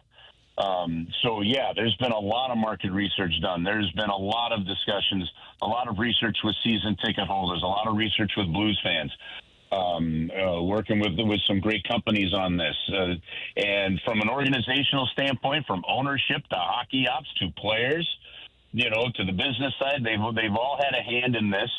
I can tell you that I have been able to see a preview of some of the things that are going to be rolled out tomorrow, and I'm excited as all heck about it. I think it's fantastic. So I think fans are going to be really, really excited tomorrow when they get to see everything that's coming. Very nice. We're going to have that on this program tomorrow, the debut of the Blues' new logo. Chris Kerber with us here on the Callier and Thompson phone lines. He is with us every Monday on 101 ESPN. Curbs, appreciate the conversation. Thanks so much for your time this morning. All right, guys. Have an awesome week. You too. Right, That's Chris Kerber with us here on TMA. Callier and Thompson sponsor the phone lines. Doug, you know anything about Callier and Thompson? I think you do. Well, I do. I know lots. I've been there several times, and they're just fantastic people to work with. Callier and Thompson is a company you can trust for any kind of remodeling project for your home, not just for kitchens and baths, but any interior remodeling job. Need a man cave, an office, a bar? You got it. Callier and Thompson. They even do wine rooms and fireplace walls. Callier and Thompson is your go-to source for every design consideration. They carry the best cabinets, appliances, countertops in the business, and better yet, it's all under one roof. There's no need to drive around to 5 or 10 different businesses for one job. At Callier and Thompson, they do it all. You ought to go to their website, CallierandThompson.com. Check out some of the reviews. Well, here's one now from Susie. Hello, Susie Q. She says everyone entering our home was courteous and professional. The lead carpenter from C&T, calls it C&T. Callier and Thompson was polite, patient, and very talented. They kept us informed. Excellent experience. Beautiful resort. Thank you so much, Susie. The showroom is on Manchester and Baldwin, right next to Uncle Bill's Pancake House. So let Callier and Thompson bring your dream remodel to reality and come home to quality online at CallierandThompson.com. There it is. Callier and Thompson sponsor the phone lines, which you can call into at 314-974-0101. Air Comfort Service, sponsor of the text inbox, 314-399-9646. Michelob Ultra, sponsor of the YouTube chat. That's youtube.com/TMASTL. Tim McKernan, Doug Vaughn, Martin Kilcoyne with you on the program. Chairman Kurt is filling in for Jackson Burkett, who is on vacation. This is TMA, presented to you by Brown & Crouppen on 101 ESPN and the TMA STL YouTube channel.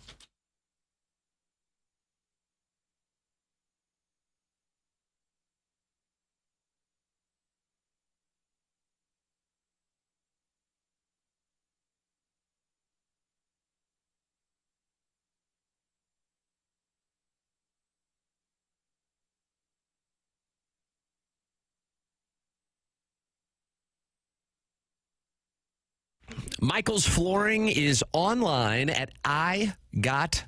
getfloored.com. And Michael has been operating the Michael's Flooring business locally for over 30 years. He takes great pride in helping and making sure that his employees are happy and make a great living, because when the employees are happy, they pass that passion and love for the business along to the customers. Go online right now. You can get 3 samples free from Proximity Mills. Michael's passion is flooring. When you order from him, he wants you to have the best experience for the best price. That's why he's making sure he gets the best installers and giving them $7 a square yard, which is incredible compensation in this industry. Just come in or talk to them, and you're going to see the difference. They want to make sure they suggest the best thing for you, not just pushing what corporate is telling them they have too much of. There is a reason he's continued to grow through the 31 years. Employees love working for him as they feel like family, and he makes sure they are taken care of, and this then rubs off to the families buying the product as they know they have the best interest of the buyers at heart. Come see why people are loving getting floored by Michael, and make sure you visit igotfloored.com.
This is another SportsCenter update brought to you by Saliga Heating and Cooling. The Cardinals dropped the third game of the 3-game set at home against the Reds, 4-1. Start a 4-gamer tonight against the Cubs. Ben Brown on the mound for the Cubs against Matthew Liberatore for the Cardinals. First pitch is at 6:45.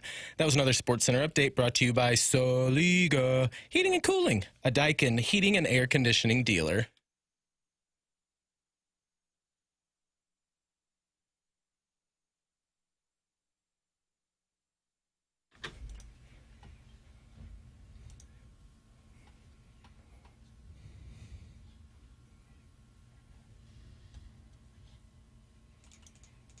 You like this jam? I guess it's okay. Who's doing this? Tim, do you know this one? I don't recognize it. This is O-Town. O-Town, Doug.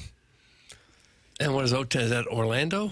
I don't know what their O stands for. Overland. Overland. Oh, that's right. That was KG mine. and O-Town. Yeah, this is an ode to me. Okay. These are the boys from Rittner put this together? I think so, yeah. It's TMA 101 ESPN. The show's presented to you by Brown and Crouppen, and we are in the Fisher Window and Door Store, 8 o'clock hour. We will have Brad Thompson joining us coming up in the Mark Hanna Evergreen Wealth Strategies 9 o'clock hour, joined by Chris Kerber in the previous segment. Very rarely do you see what we saw this weekend in sports, in which you have perhaps the most important moment of the college baseball season. Doug, LSU won their first game of the best of 3, 1-0, with the winds blowing in Omaha at 40 miles an hour. How about that? And so Coastal Carolina, Martin, they're fighting for their lives. The Chanticleers. And their manager goes out, and this is what happens in the first inning. Oh, my goodness, he just threw Kevin Schnall out of the game. In the bottom of the first inning, the home plate umpire throws Kevin Schnall out of this game, and down goes an umpire who had come in to get in the middle of things. I believe, guys, this had to do what happened at the end of the top of the first with the third base coach for LSU. This seemed to stem from the first base coach. And then Schnall remarkably gets thrown out of the game. A College World Series game 2 in the bottom of the first. Well, and I didn't even see that building, guys. Like, it's one pitch, and next thing you know, Schnall's out of the dugout, and Angel Campbell's had clearly heard enough. That thing escalated quickly. Again, this will always come back to whatever was said. They may have just thrown another one out.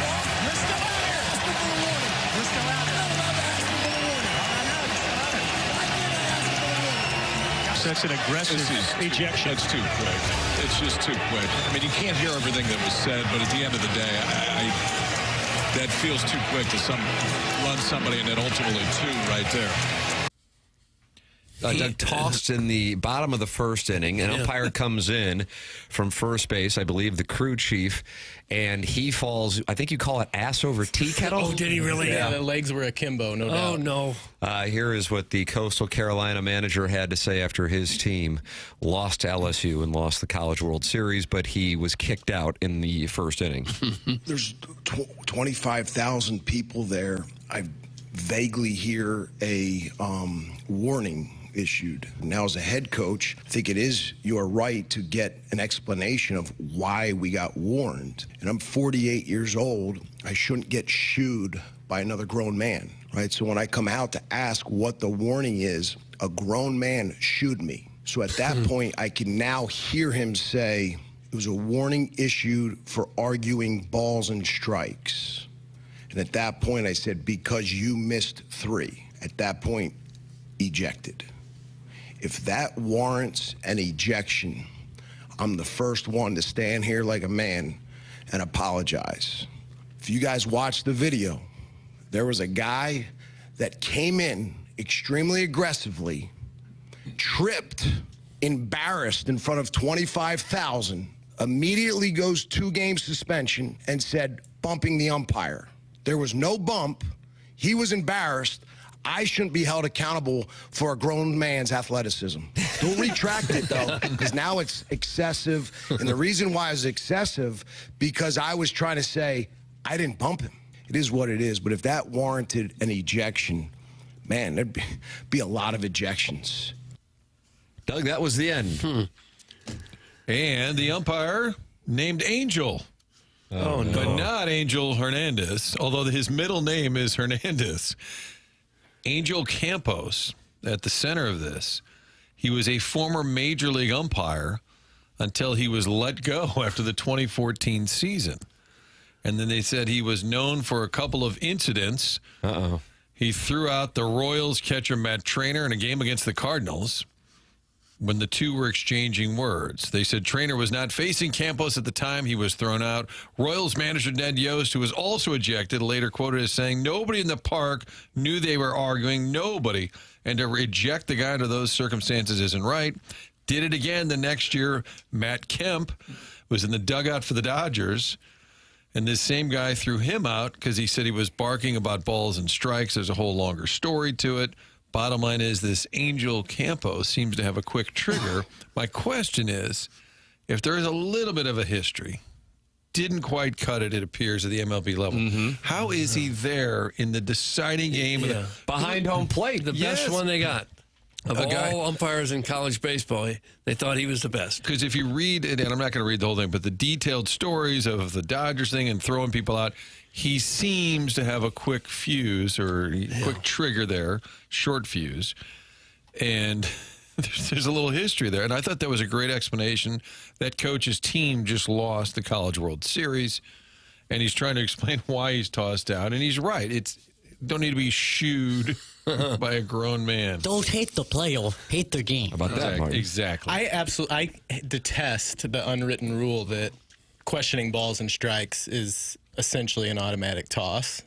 You can argue a call at a base, you can argue other things, but balls and strikes is untouchable. I don't like that. They used to say, "Did you say the magic words?" Which was something insulting. You missed 3 of them is not enough to get tossed out. How thin is your skin? It's terrible. And you do have to have some sense of the game. College World Series. I agree with you. Championship elimination game. Right. And just kind of go, okay, enough. All right, hey, I don't want to hear it. Hey, I'm going to toss you if you don't zip it, pal. Whatever tough guy talk you need to use. You don't just, your blink can't be throw people out. Yeah. He wasn't the only umpire that had a rough one yesterday. Who else? CB Buckner in the Cards-Reds game. 28 this was Saturday, was it, right? Yeah. Oh, my apologies. Saturday. Yeah, but missed 28 calls in that game. 28 calls. And I saw the replay of the missed calls. I mean, don't get me wrong. Of course, some were borderline, but some were just, I don't know what happened. They were so egregious. And now, do you guys agree that the behind-the-plate umpiring has improved substantially this year? It's my opinion. Maybe I'm off the mark on it. I haven't really noticed a difference. Which maybe is a sign that it's better because you haven't really noticed. Yeah. Like you would notice if it was It's terrible. just like they are, I feel like there's like a uniform strike zone now. So to see this, it really stood out. Yeah, 28 missed calls in the Cardinal victory on Saturday. Yeah, he was really hot. He had to take some time away to go in the dugout to get hydrated there at one point. Did you like Ellie De La Cruz's rainbow shower? That was interesting. Yeah, the camera certainly caught that. And then he hit a home run. Yeah, he recovered. The manager said that he went in and he saw him drink a whole bunch of water right before he went out. Or yeah, it was Francona, I guess, right? And that's why you watch those guys when they hydrate. They always spit it out, don't they? Just you can't drink too much water. Yeah. Tip for the kids out there. But if you're an umpire, you've got to have a thick skin. You got to know that everybody's jacked up and they're going to blame you for anything that doesn't go their way. You just got to have kind of a thicker skin than what this guy showed in the college game. You have to. Remember when Mark McGwire got thrown out in the first inning at a game when they had 47,000 people in the stands? Was it Bob Davison? I believe it was Bob Davison. I don't know why I remember that. Yeah, you got to know that the people didn't come to see you as the umpire. And while you don't have to take everything, you got to take a little. Yeah, and that coach seemed very measured and obviously still upset, but gave a very thorough explanation as to what took place, and nothing was egregious. I was looking to see if there's any quotes from the umpire explaining it.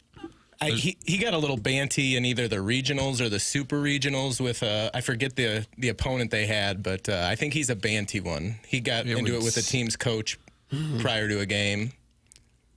It would seem to indicate. Yeah.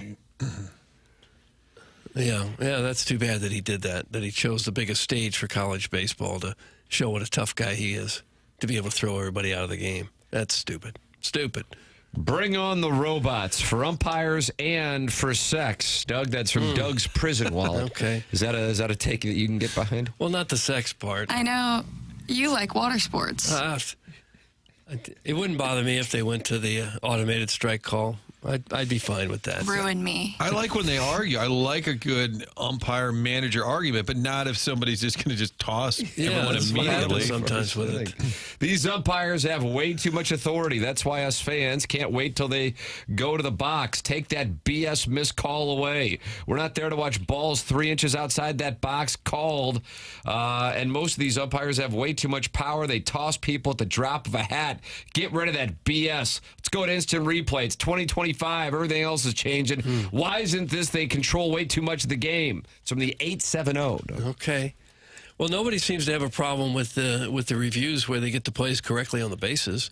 I don't know why you'd have a problem with them getting all the balls and strikes correctly, or at least probably 99% of them anyway. It appears to me Bob Davidson took away a home run, like overruled on a home run. Sam Holbrook ejected McGuire during a game August 29, 1998 in the first inning after he argued a called third strike.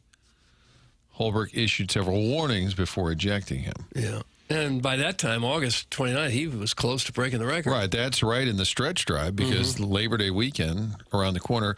Bob Davidson, though, they called him Balkin Bob. And I don't know the context here, but Bernie wrote a column for STL Today in 2010. Ump Davidson is a disgrace to the game. So Bob Davidson, and then he noted here that he took a home run away from McGuire during that 98 season. I think that was the game in Milwaukee. It matters. It matters. Martin, you remember the SEC umpire who called in a couple of weeks ago? Reasonable he is call. on the Callier and Thompson phone lines, and according to Chairman Kurt's text to me, he is not happy with us. SEC umpire, welcome to 101 ESPN. You're on the Callier and Thompson phone lines. Guys, it's good to be back. A pleasure. Thank you for having me back on here. Sure. I wouldn't say I'm not happy. I would just like to say that you guys got to understand this. We have a certain, including big league umpires all the way through professional baseball and in college as well.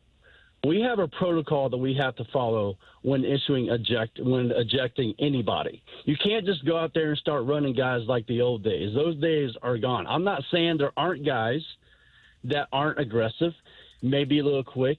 But, again, you always say also, too, well, he had his back turned to him.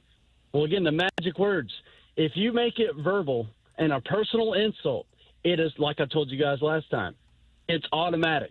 We have to follow those protocols. If we don't, then the NCAA could get involved or something else could be, it could blow up. And if you don't maintain control of the game, that's when it can get out of hand. Now, talking about this past weekend, Angel, I don't know Angel Campos personally, but obviously he has a professional background, as I do.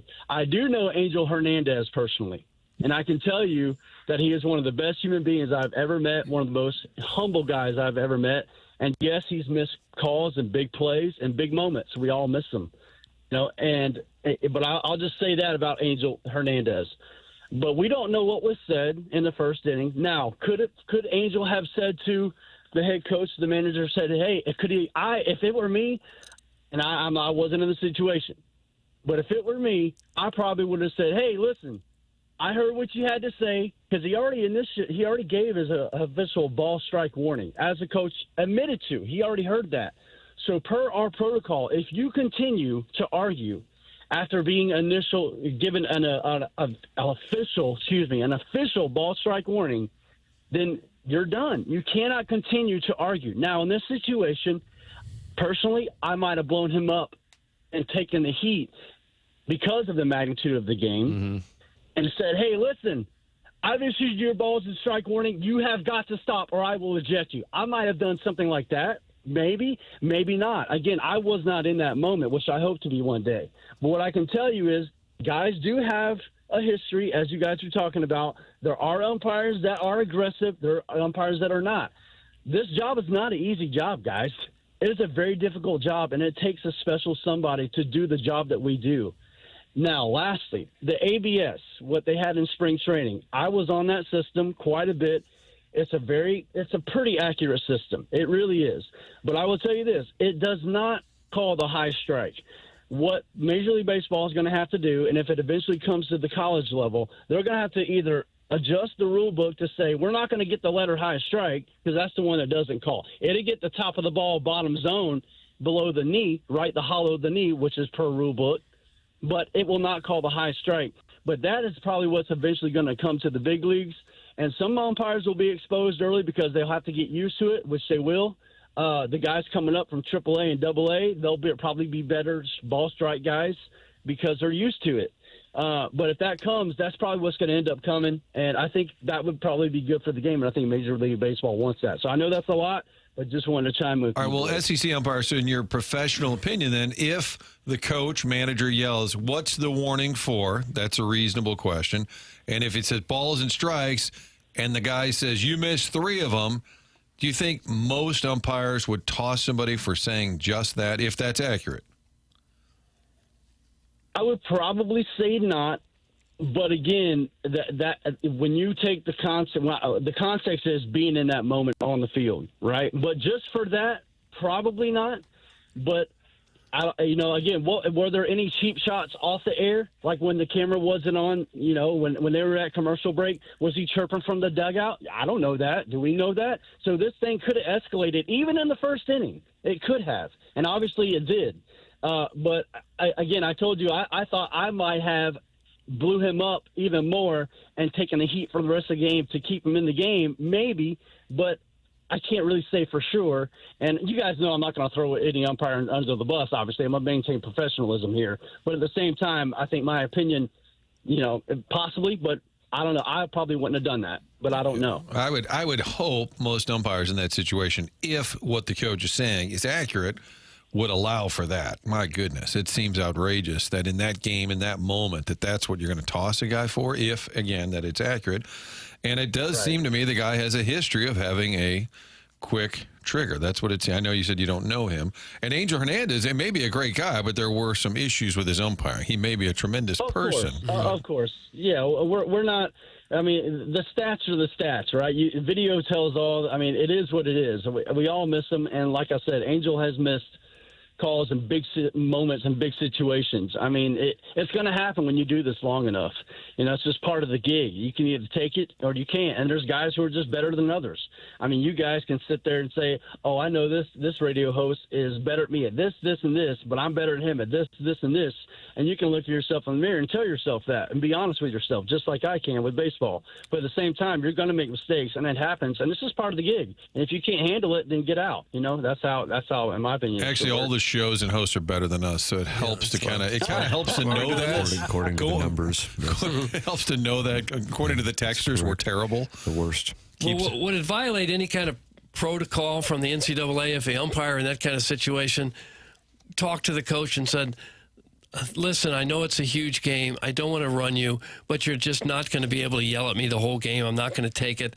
Maybe give him an extra warning at a time like this and say, I do not want to throw you out, but you are not going to sit here and scream at me the whole game. Could that not have worked? It could have. But here's one thing you have to take into consideration. Does Angel Campos know him at all? Does he have any working relationship with him at all? If so, maybe he knows that he can't do that, or it might escalate even more. So you have to take into consideration, whether you know the guy or not. If I don't know a person, I personally will try to give them the benefit of the doubt and become personable and maybe walk over in the half inning and be like, hey, man, just as you said, and maybe pull out my lineup card, maybe, to make it look like I'm not trying to dress him down or anything, right? Be professional and say, hey, we can't do this. This is a big game, big moment.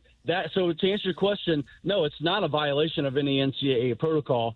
Could it have been used to be personable in that moment because of the magnitude of that game? Absolutely. All right, the folks would like to run you. You're getting run. Right, you just got tossed on the text line. You're out of here, pal. The See you, SEC boys. There's the SEC umpire. Thank you, Hit the SEC bricks. umpire. A couple of people said, I really like him. And they said, okay, but that's enough. It was just clean. Nobody'd really done any dirty business really in it. And so it didn't smell bad. I guess they'd pumped it. And the day before is a few inches of the fluid, the blue fluid. And I just put my feet in and my knees, and then I had a tent cover with me. See, now he needed to be ejected. That's an immediate The porta potty ejection. guy gets ejected? Yeah, you get run right away for that. No warning. Kind of kink shaming a little bit, to be honest. Yeah, well, with that's you. what I do. We cleared it up. Doug is a sissy. There's producer Joe chiming into the program. Text in 314-399-9646. That is how you can text into the program. Air Comfort Service, sponsor of our text inbox. You also can call in, like the SEC umpire did, at 314-974-0101. Collier and Thompson, sponsor of the phone lines. Brad Thompson will be on those phone lines coming up here in the Mark Hanna Evergreen Wealth Strategies 9 o'clock hour, and we'll have the Design Air Heating and Cooling email today coming your way at approximately 10:45. This program is called TMA, and it's presented by Brown & Crouppen on 101 ESPN.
Is this 98 degrees, Doug?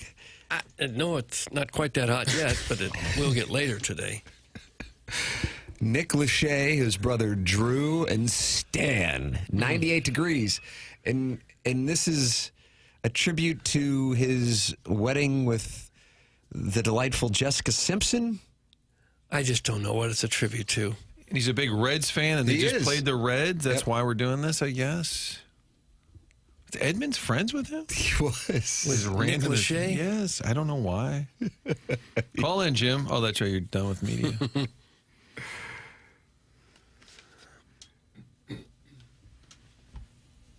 Boy, doesn't it give us a perspective when James Carlton's in studio, It Nick really Lachey's does. singing. Yeah. James Carlton of the Carlton State Farm Insurance Agency, online at carltoninsurance.net. He's my insurance agent. He should become yours as well. He is in studio right now. Good morning, James. Good morning. You know, one time I think you said coming back from break, is this better than Ezra? And Doug goes, I don't know. Ezra was pretty good. One of my faves. James, what's the good word? You were recovering from an unfortunate incident on the golf Let's course. recap that, yeah. When we talked last Monday, I just asked you during the commercial break if you did any ball striking over the weekend, and you said, no, I'm retired. That was the end of your career? I had to take some time away from the game. Did you? Yeah. Have you thought about lessons? Yes, I have. You've I just have. thought It's all about about it. time, Doug. You know, Yeah. those take time. And I know. if you had to choose between playing or taking lessons, you know, sometimes hacking it up and just getting out there is more enjoyable. Yeah, that's true. I think the challenge now is more mental Yes. than physical. Okay. Yes, I'm seeing a therapist on that. Okay.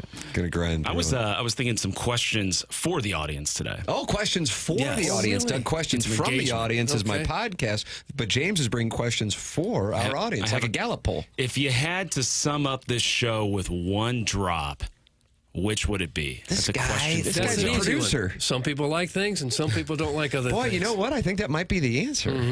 How about firm? I'm sure there is. Yeah, I'm sure there he is. called into the show. I don't recall what you two were arguing about, Doug, but that's when producer Joe uttered the famous line, which candidly I think are kind of words to live by. Do we have that drop, Chairman Kurt? Chairman Kurt's filling in for Jackson Burkett, who is vacationing. He'll Was be back it tomorrow. Joe's way of ending the discussion? Probably so, Martin. That's a good read on your part. Some people like some things. I think for me, it's about 40 minutes ago, you guys were talking about iced tea. Yeah, that also can come. That can sum it up really nicely as well. That guy should call in. I love that guy. Some people like things, and some people don't like other things. Some people like some things, some people don't like other things. Yeah. That's a great question, though. The drop that sums it all up. Or I don't know who the starlet was, Tim, but she just goes, Keisha Gray, Doug, a friend of That's the not a bad program.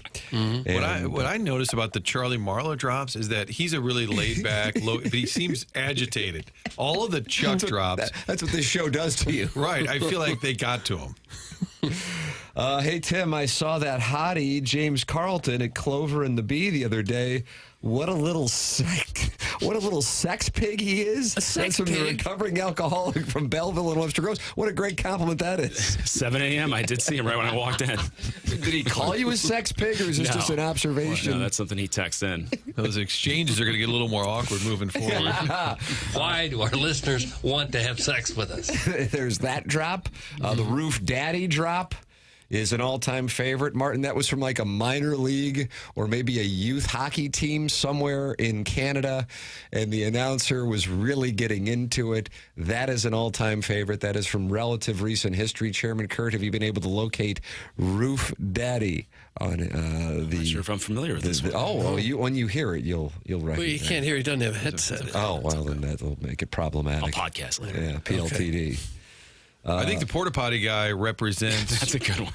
Represents what a lot of the texters, if you actually did hear from them, what they might sound like. Yeah, that one's cringeworthy.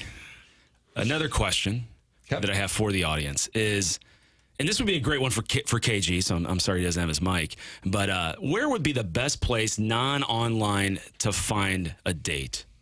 And I think I have the answer. Oh, wow. Well, I don't know if I can answer a question with a question, Doug. I don't know what your ruling is on that. Go ahead and I'll allow it.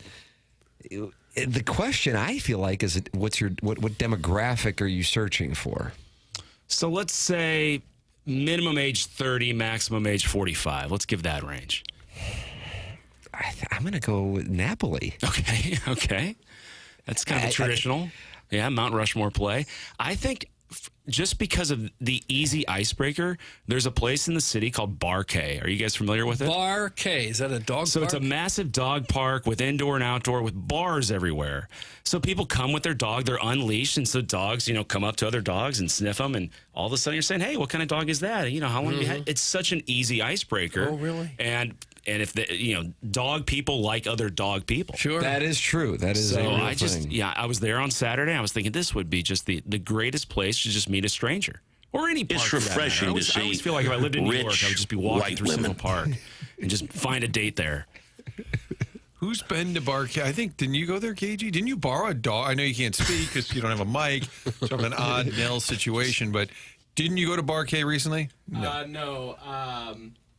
My dog's mother takes him there, so that's kind of their thing. His dog's mother takes him there, Doug. Puppy mama. His puppy. Ooh, there's another great all-time drop is when Iggy is explaining you don't have a mom. Yeah, that's a classic. I've listened to it so many times, still don't understand it, but I love it. I'm in an alliance with Ray King, and he suggested the Darren Pang. So this is a show, huh? I think that also does kind of sum it up. Well, first of all, you don't have a mom because you're not married, so your kids don't have that mom that you're dating. That was the Iggy drop. We just heard. I need to workshop James doesn't have a that. headset. Okay. You're going to workshop that one? Is that No, site still scissoring alive? really isn't I very, think it was very fun. Dotem that created it. That's like, what is it, clipthatOff.com? clipthatOff.com, I wonder sure. if that's still alive. Oh, yeah. It is? ClipthatOff.com. He's using it now, Yeah, he's using it So right for the now. listeners out there that just want to, maybe TMA drops, share the drops with their spouse or girlfriend or boyfriend, what have you, I think that's a great place to go. ClipthatOff.com. Little soundboard. Yeah. Dotem created it. The great Deke Dotem. Absolutely. So you're suggesting Bar K Yes. is a place. If you're just, you know what, I'm kind of tired of the online scene. I want to go get the full profile in person. Yeah. I think that's a good play. I really do. And it just doesn't happen at bars very much anymore? Well, you have to have the courage to go talk. The dog is taking that courage for you. Okay. I think you might be right on this. I like your angle. Yes. We're getting votes for Helen Fitzgerald's, Doug. You say you've never driven by and not seen it. It's unbelievable. It's 365 days. I just go in there to get wingy and crinkle cuts. The food is very good. That's there. my go-to. The challenge wingy there crinkle is cuts. when there's a live band, it is loud. It is really, really hard to maybe, go walk up and... said, what is your name? Yes. Girl Next Door of the Year candidate from Jefferson County. That sums it up. What a wonderful competition it was, however. Sassy Cassie is getting votes now. Oh, one of Doug's favorites. He's like the sound. Yeah. Guys, there isn't a drop that sums the show up, but currently the fill-in producer does not have a mic, and the guest does not have a headset, and the show is chaos, and that sums the show up. That's the Swinging wedding package tackle. of dynamite named Sassy Cassie. Well, you got to support the sponsors. James Carlton of the Carlton State Farm Insurance Agency is online at carltoninsurance.net or call 314-961-4800. That is how you can reach James. And you call there right now, even though James is in here with us. They're members of his team right there in Webster Groves. And so many people have made the switch to James Carlton. Do it, and you will be thrilled with how much money you can save and the customer service you are going to get. James Carlton, Carlton State Farm Insurance Agency. How about that, Doug? He's my guy. He's been my guy for 6 years, and I couldn't be more delighted. He's a lot of people's guy. A lot of TMA listeners. A lot of 5-star reviews. Amen. 4 to 25 or something like that, James. For any listeners out there that own a business and want to get that message out, I cannot recommend the show enough. And I've dabbled other spaces. This is the holy grail. Speaking of sales guys, one of your sales guys legitimately thought that Jackson's family has a place in the Hamptons. Nice. Yeah. Oh, really? How great is that? Well, when I was a little new to the show, a few months, I'm still new, but in the very early days, Tim kept saying Jackson had a purple Mini Cooper. So one day I said, why'd you go with the purple Mini Cooper? He said, what are you talking about? And I said, Tim, he goes, that's not real. Oh. Yeah, the house in the Hamptons. And then I said, because they're members of the audience, more so maybe on Balloon Party, who were convinced that Jackson is like this raging liberal. And I said, why don't you say that you have a cat and you named it Michelle Obama? And so I believe that became a thing for a time period as well. And then he goes, no, I'm going to name it Caddy Bates. So it is amazing, Martin, some of the things that are said on the program that the listening audience then does believe actually is taking place, including Jackson's family's home in the Hamptons. What do we have here, Chairman? He has the potential to be a great bull. Great bull. Okay. I think that was Jimmy the Bull talking about yes, Doug's potential to be a great bull. He looked a little like Woodrow Wilson, that guy. You ever see anybody who looks like Woodrow Wilson these days, Martin? I can't say that I have. Not a lot of people. James, I'm not surprised you've had success as a sponsor here because many of our listeners need lots of insurance. Lots of it. I'm a big Francesa drop guy. Yeah. Those I think the one where he says, I want to come down. And once you guys played the whole bit and I understood just how mean it was even better because the guy just poured out his soul. Mike, I've been going through a divorce. I lost my job. I'd love to just come meet you. How's about I come down there and see him? Mike's, no. He didn't give it it was kind of like Angel Campos officiating a World Series game. You're out. Hey, I want to ask you a big favor. How about I come up to the station on Friday? Could I come up and meet you? No. That was it. That was that. Mm-hmm. The online dating scene sucks. The Bar K idea is great. I think I'll just open up my backyard and call it a dog park. If I see someone interesting, I'll go outside with a drink to offer them. That's from the female listener. How about that, Doug? That's a female listener. But you say at this Bar K, the dogs run wild? They're not on leashes? Yeah. Just like a dog park, But they don't Where is this place? They don't get in fights? It's right off of... Yeah, it's right off of Van de Venter and one of those north or east and west streets. I can't recall. McCree, maybe. Okay. But no, it's a big place, and it's got something for. There's actually a human-only area, so if you don't like dogs, humans are unleashed, just walking around. Yes, there's the human-only area. There's restaurants, bars. It's a really, I think, neat concept. And I was thinking there when I was there the other day. If I just wanted to get out on a Saturday or Sunday afternoon and meet somebody, that would be a great starting spot, in my opinion. Huh. Yeah. But you're not that's a good play. No. Not For the looking, record, just to clarify, I shared that sentiment with her, my wife. She understands. Chairman Steve was texting in wondering if you were looking to cheat on your wife and you were just taking it to the radio show. I was trying not to read those, but I wanted to clarify to the audience that you're just kind of workshopping Happily this married. for others. Although there was a point in your guys' radio career where there was a very high ad spend on a safe place to go cheat on your spouse. Ashley Madison, yes. I recall that, and of course, I was blamed for that ad running, and it wasn't even anything to do with TMA. I've been to Bar K. I could see how it would be an easy place to meet dates or friends. I met some nice ladies when I was there. Not looking for a date, though, Sharon and Clayton. There you Doug, go. I just became even more interested in Sharon and Clayton's text. Sounds like a future episode. Yeah. The ladies go down to Bar K. Wow. Her skin is soft like yours. That's the title of the episode. It's your feet. And they all have really little dogs on giant leashes. The last thing I have for you, it's just on my mind, is what's that? I don't know what happened to X over the weekend, but all I have in my feed now, because that's the only social media I actually look at because of sports. I follow the sports content. Mm-hmm. It's all like Iranian propaganda. Like every tweet in my feed now is just these missiles, going up in the air and them trying to flex. Is there a way to ban that stuff? Or what's going on with your Twitter feed? I don't really follow. I don't follow politics. It's almost all sports, and I can't get any sports news this morning. Wow. It's just nonstop propaganda. I didn't know if anybody had ran into that and if there was a solution to it. Because I haven't gone the TikTok route. You kind of scare me with how much you like it. Oh, I love it.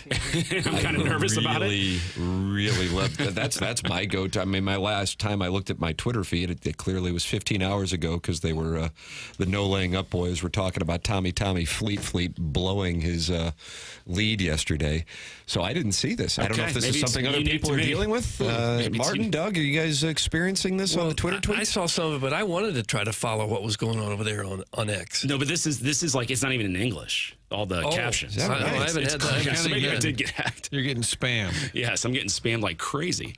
So if there's any breaking K-Ron news, is targeting James Carlton. So were you swayed by any of this propaganda? Iggy is in the YouTube chat right now. James, Doug, and I got to dine with Iggy at the Plowhawks wedding on Saturday evening. And Iggy says, meet a girl holding a bag of crap. awesome. So it doesn't sound like he thinks it's going to be a great place to meet. That's an interesting to meet a perspective. lass. I brought Kegler's cornerback, and it was like the talk of the town. How about this, James? Stepdad Gary said, same for me on Twitter. Really? So this is something going on? Dougie V's B-ball. It's the same. That's BBL. That's Brazilian butt lift. BBL. Trying to get that sponsored. It's so it the doesn't cost me same anything. for mine. Okay, that makes me feel a little better. Wow, how about that? The Iranian military Twitter has been saying tonight will be unlike any other, implying something going down for the last 2 weeks. Nothing's happened. LOL. I wouldn't LOL about Iran strike, but apparently you're not the only one getting spammed. No, I don't want to take it in that direction necessarily. I was just wondering if anybody else was dealing with that on X, as I'm just trying to find out who the Blues are going to draft this morning. You know, that's about what I'm looking for. Not cool, Iran. Leave James's feet alone. And now a stern warning has been fired back to them to leave you alone. Somebody named Rumple Foreskin just followed me on Twitter. Oh, no. The JV golf coach, a star emailer, says my Twitter feed has been the same thing. Iranian military propaganda. It's bizarre. So this is, I didn't experience, but I haven't been on Twitter in 15 hours. You're not so their I target audience like I am. I guess not. I'm easily swayed. I am. Sharon and Clayton says be sure your feed isn't set for the For You side. Right. Are you on the following side or the For You? For You, Jackson says that is the septic tank of the septic tank. They're targeting you. Okay. Following is just the people. Yeah, I come to learn from you guys. That's why I'm That's what you. the show's always kind of been educational, hasn't it? Right. Clip that off. Kind of an Yeah, For You. See, you're on is, For You. Hit follow. That's the first thing. He's got a bomb going off. Hit following on the right there, and now it's just everything Tim says. Look at that. Boobs galore. They really think that's for me. Okay. Yeah, there you go. The algorithm's not as strong as TikTok, evidently. I think the For You is rather loose when they say this is designed just for you, and then you just get spam like crazy. I'm on a watch list now because that's what they think it's. Anyway. James Carlton State Farm Insurance Agency. He's my insurance agent, and we have fixed his Twitter feed for him. Lovely. So everybody is winning Success here. James, always great to see you, Thank brother. you, gentlemen. Have a great week. You too. That's James Carlton. 314-961-4800. That is the number. Or go online at carltoninsurance.net. You can see the 425 plus 5-star reviews for James when you go to Google him. Can't say enough good things. I am so happy I made the switch 6 years ago. You will be as well. They'll do all the paperwork for you. James Carlton State Farm Insurance Agency. The program is called The Morning After. You can email in for the Design Air Heating and Cooling email today. That's coming your way at about 10:45, 10:50. Brad Thompson is going to join us at 10:15. That is your Stiefel dossier. So that is what is coming up here on the program. This is TMA, presented to you by Brown & Crouppen on 101 ESPN.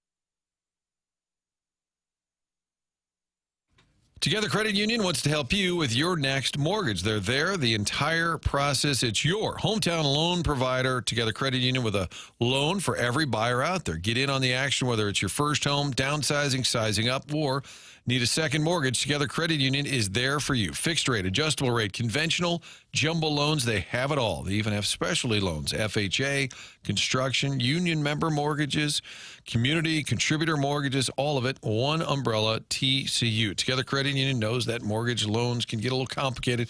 Going to help you throughout the entire process, and all of it done right here in town, done locally. Underwriting, servicing, everything here in town. Remember, Together Credit Union is your hometown home loan provider. Check out the rates at togethercu.org. Here's to making St. Louis your home. Together Credit Union, federally insured by NCUA.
So this is In Sync, Doug, right? I don't know if it's In Sync. I should, but I don't. What do you think about the boy band craze of the late 90s, Doug? It's an odd time in music. You had TRL, and it was just like Korn and Limp Bizkit going head-to-head every day with NSYNC, Backstreet, Britney, Christina. 98 Degrees with Stan. Yeah. Who is the biggest of the boy bands? I mean, all time. NSYNC? I think that would be the answer. Backstreet Boys? I mean, I would like to... first boy band ever, go. The Beatles. The Mills Brothers. Why wouldn't the Beatles be a boys band? I was wondering, like, where you would go. Because to me, my mind goes to the Jackson 5. But would you say the Beatles? I think you can make a fair case. Well, when you say boys, do you mean that's because they're young, like the Jackson 5? We're actually some boys. They were kids. That's what I'm associating with. AI says the Backstreet Boys, widely considered the biggest boy band of all time, sold over 100 million records worldwide. Other groups like NSYNC and One Direction achieved immense popularity. It's according to AI, Doug, never wrong. Okay. Backstreet Boys sustained success and global impact. And they were, what, early 20s, no doubt, right? Their ages? Their age? Yeah, when they made it big? Or were they younger than that? I don't know. I know NSYNC, they had... Justin and those guys were typically, I think, early 20s, but then they had Chris Kirkpatrick, who I believe was about 45 years old at the time. Oh, he was in there? Yeah. Huh. Yeah, he was in there just in case the divorcees wanted to go. So they were going for the his younger... dad was the producer. They were trying to entice the younger female listening audience, I guess, or that's the big And it worked. Look at that us. people shoot for. Hold us all in. It worked for me when I did Insectman at the talent show in 2002. That was the song, actually. And the choreography is just muscle memory. I hear that song, and it's almost impossible for me to not break into your routine. Doug Big Tuft has just sent in his Mount Rushmore of boy bands. This is huge. I didn't know if he was going to send it in or not. Do you want to guess his Mount Rushmore of boy? Gosh, I really could care less who he has. That is the correct answer. I think that is right, Mark. That is the right answer. Jackson 5, NSYNC, Backstreet Boys, and New Kids on the Block. Okay. I recognize this is personal bias, but I need New Edition in there. Now, would the general public put New Edition in there? No. But for my list, I would. Ronnie, Bobby, Ricky, and Mike, if I love the girl, who cares who you like? Think about that. What are you thinking when I say... I don't want to think that. No, the Osmonds was a boy band, right? Silence. You guys don't remember the Osmonds? How old are you? I don't really remember the Osmonds. You don't? No. Donny Osmond, you never heard that Marie, name? I know about him, but I don't Marie remember. Not sing with him? Later, yeah, they stopped. Yeah, everyone liked Donny Osmond, so he kind of went solo, and everyone loved Marie Osmond, so they went together, and and the other brothers kind of got left out. And the Bee Gees, would that be a boy band? And you rode on a boat with Andy Gibb and went fishing? Did. Yeah. And it was you, him, and Michael Irvin and Howard Schnellenberger? No, Howard Schnellenberger was not there. But Irvin was. No, he was not. You specified that Schnellenberger one. No.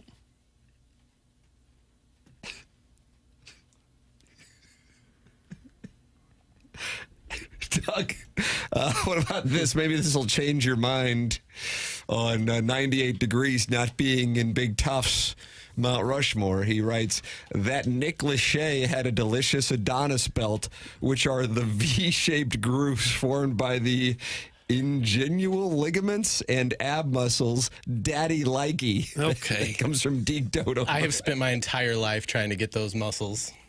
How do you get those muscles, Doug? You have them. How do you get... It just comes natural. Good genes. Is that the adductor or the abductor? Oh, gosh. That's right. Matthew Kachuk. So confusing. What about Boys to Men or Belle Biv DeVoe? That's Sharon in Clayton. Okay. Well, you just kind of like who you like.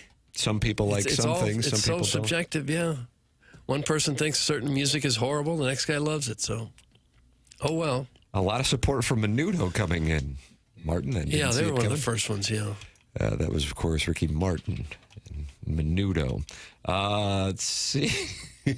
there needs to be more Boys to Men love given here. People are mad. Boys to Men has not been mentioned. Would you like to apologize for? Yeah, we were wrong, and we didn't realize it at the time. We meant no harm, but now it seems that we've really overturned an apple cart or two, and we're going to take some time away. We are so sorry. Never meant to hurt anyone with that. This is Motown Philly, 1991? I don't know the years. An End of the Road came out in 92, and then Whitney Houston broke their record for longest single #1 with I Will Always Love You with The Bodyguard. Am I right on that? I don't know, Tim. Has anybody broken that record since? Favorite boy band? Metallica. Go. I think we've taken this genre and we've widened the definition just a little bit, it seems. The Beach Boys, was that a boy band? We don't know even what the definition of a boy band is. That's the issue. But Doug, what about Hanson? What about Jerkwood from Kirkwood? Okay, stop it, Jerkwood. Do they have to be little boys? KG, is this the theme today, boy band? Here's Bop. 97? 97? I don't know the years, Tim. It is 97. You ever heard of the fundraiser, Doug, called Stop the Bop? No, I have not. In a school building, you play this on loop over the intercom system until you reach like a fundraising goal. It's like Chinese water torture. You drive people crazy with it. Okay, here's my money. They do that at schools. I've heard of it being done. They're trying to fleece the third graders? Not elementary schools. Oh. Okay. How about the Communards? Was that a boys band? Yeah, I think so. I think that should be the George One of Washington. my all-time favorites. Yeah, email in for the Design, Air, Heating, and Cooling email today. That's coming your way the morning after at InsideSTL.com. In about an hour, also in the 10 o'clock hour, we will be joined by Brad Thompson. This is starting to get a little momentum. Joe Davis, Doug, who is now Fox's baseball announcer, gave this opinion that the balls are flying out of the ballpark for one obvious reason. Here's what he had to say. Okay. Not necessarily this year, but as the years go on. Here's a high fly ball to deep right center field, and Nathaniel Lowe's hit his second bomb of the game. Ball sure is carrying tonight, huh, Joe? Sure is, man. I think these things are juiced. It really is crazy that the first couple innings, it just did not seem like the ball was going anywhere. Then all of a sudden, it's become a derby. Did he say these eggs are goosed? Is that what he said? There's no way to know. Okay. Andrew McCutcheon said earlier in the year that an MLB representative told him that the baseballs this year have higher seams, which could potentially lead to more drag. But according to USA Today, MLB has stated that their examination of game balls shows no significant changes from the previous year. Concerns about higher seams and increased drag have been raised, but MLB is reportedly investigating the issue and saying they did not find any difference. Okay. It is hard to believe year after year we seem to have this discussion that they can't come up with a baseball that's made identically every year. The balls seem to be different.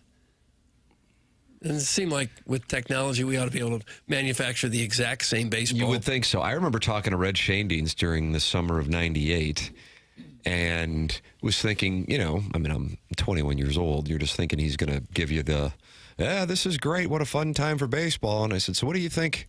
What do you think about McGuire and Sammy Sosa, Red? Mm-hmm. And he goes, well, the balls are juiced to start with. So I'm like, no.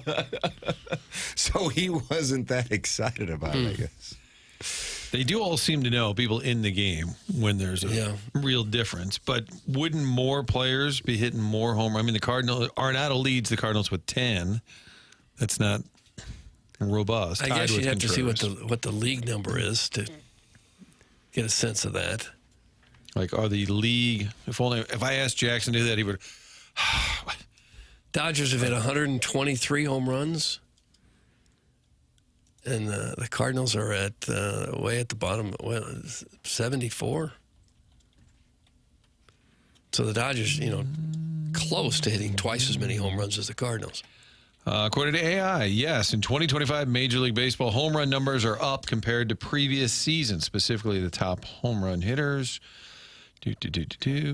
Several teams have also seen an increase in home runs allowed, indicating a potentially higher overall number of home runs in the league. That's just sort of a generic response. Thank you, AI.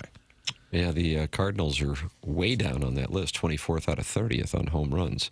What team do you think has the least home runs? I think, Doug, you might have it in front of you. That makes you ineligible. I see it. You want to fire a bet at the pot? Well, the Rockies are the worst team, but it's Coors Field. Yes, you are correct. The Rockies are not. All right, so I'm taking them off the table. Terrible teams. I'll just say the A's. I don't know. The A's are not the answer. The Pittsburgh Pirates are. The A's are actually 8th. And the thought for those of you who enjoy a wager or playing daily fantasy sports is that ballpark, has turned out to be a hitter's park in Sacramento. And maybe it's because the Pirates aren't using the juiced balls, Doug. You think that's why? I think they have a lousy team. Oh, okay. That's probably got more to do with it. Okay.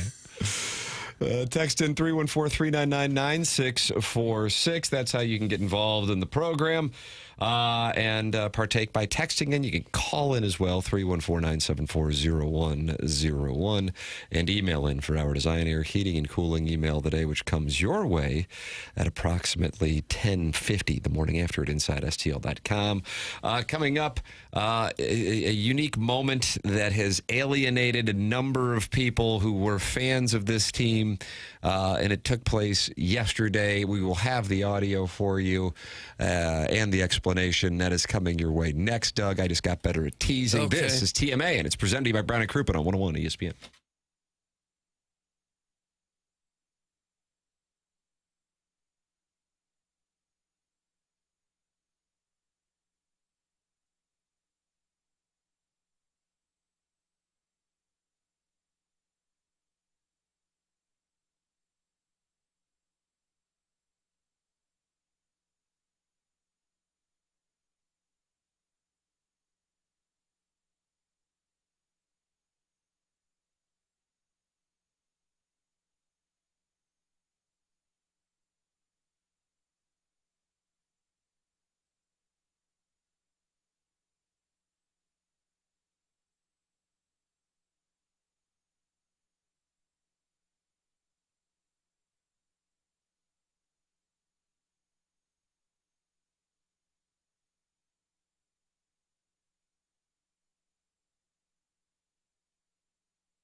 This is Chairman Kurt with another SportsCenter update driven by Johnny Londoff Chevrolet and Johnny Londoff Autoplex. On the PGA Tour yesterday at the Travelers Championship, oh, captain, my captain, Keegan Bradley, minus 15, ekes out Russell Henley and Tommy Fleetwood to take that one down. We'll see if he makes the Ryder Cup team as a player captain. That was another SportsCenter update driven by Johnny Londoff Chevrolet and Johnny Londoff Autoplex. See him at londoff.com. Chevy, together we drive. Are you kidding me?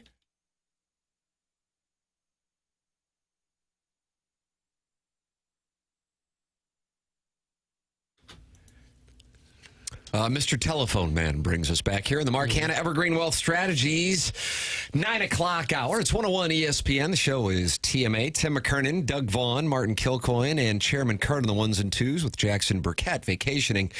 Little Jackie Papers will be back tomorrow. We have been joined by Chris Kerber. Coming up in the 10 o'clock hour, we'll be joined by Brad Thompson. There's your Steve Dossier. The Panthers, Doug, had their parade yesterday. Now, what happens when you win a couple of championships in any sport back-to-back, you start to become the bad guy. That's the nature of the beast. Success breeds envy. But there are some words that are being said by a variety of the players that have now gotten people who used to like the team a little more irritated. They really don't like him in Edmonton, where the last 5 days has featured quite a bit of trolling of the Oilers. And then you had Sam Bennett yesterday speaking at the Stanley Cup parade in South Florida. Here is what he had to say. Okay. A lot of people they don't like the way we play. They don't like... They call us dirty. They call us nasty. They call us bullies.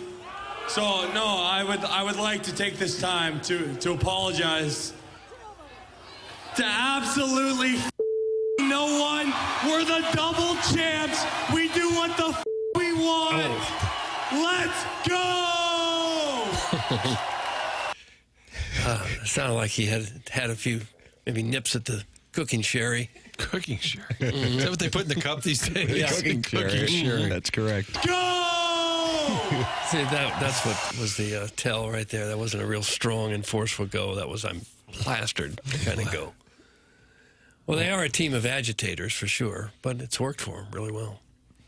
So they won't be able to sign him in St. Louis. Sam Bennett after that. Yeah. Can't have that around here. We don't want potty mouths on our club. Doesn't matter what he brings to the table. Kachuk said the same thing, that the BTB champs can do whatever they want. Doug, you like that BTB? No, you've got time to say back Sharon to back. and Clayton. Let's go! Feels like he's falling off a cliff.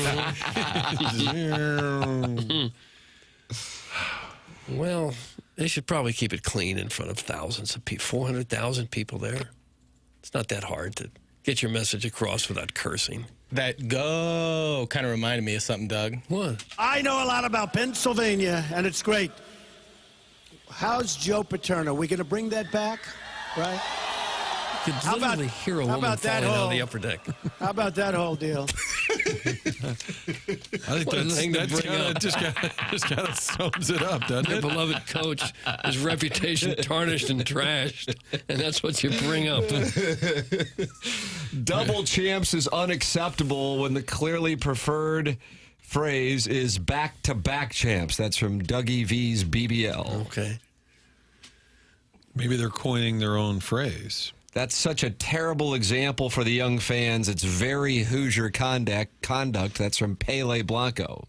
I don't like mosquitoes. I think it is kind of Hoosier conduct to curse in a public setting like that. I know we've all heard the words, but there should still be some decorum. You see Bennett drop the Wolf of Wall Street line, I'm not effing leaving. Well, we don't want him. That's from the horny baker. Guys, will the cup be heading to OBs? That's from the Jerkwood from Kirkwood. What do you think, Martin? Matthew brought it around. He brought it to Grassi's, friend of the show. Grassi's big TMA listeners over there.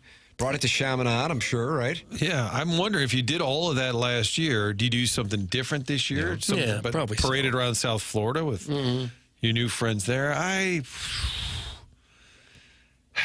still going to say it's here. I think it's still becoming here. Yeah, I would think so. He's got his wedding, but I don't think he can do it at the wedding. It's like inviting Doug to be the official because then that kind of upstages everything. Yeah. Can't have the cup at the wedding. Well, he doesn't he have a house here? He probably still lives full-time in Florida, so what would he be doing much of the time in St. Louis? Who, Matthew? Yeah. Well, he's got a house here, so he splits time. Oh. But I'm saying if you did all of those stops, he went to the hospital, saw some sick kids, went to Obi's, Grassi's, went to Chaminade.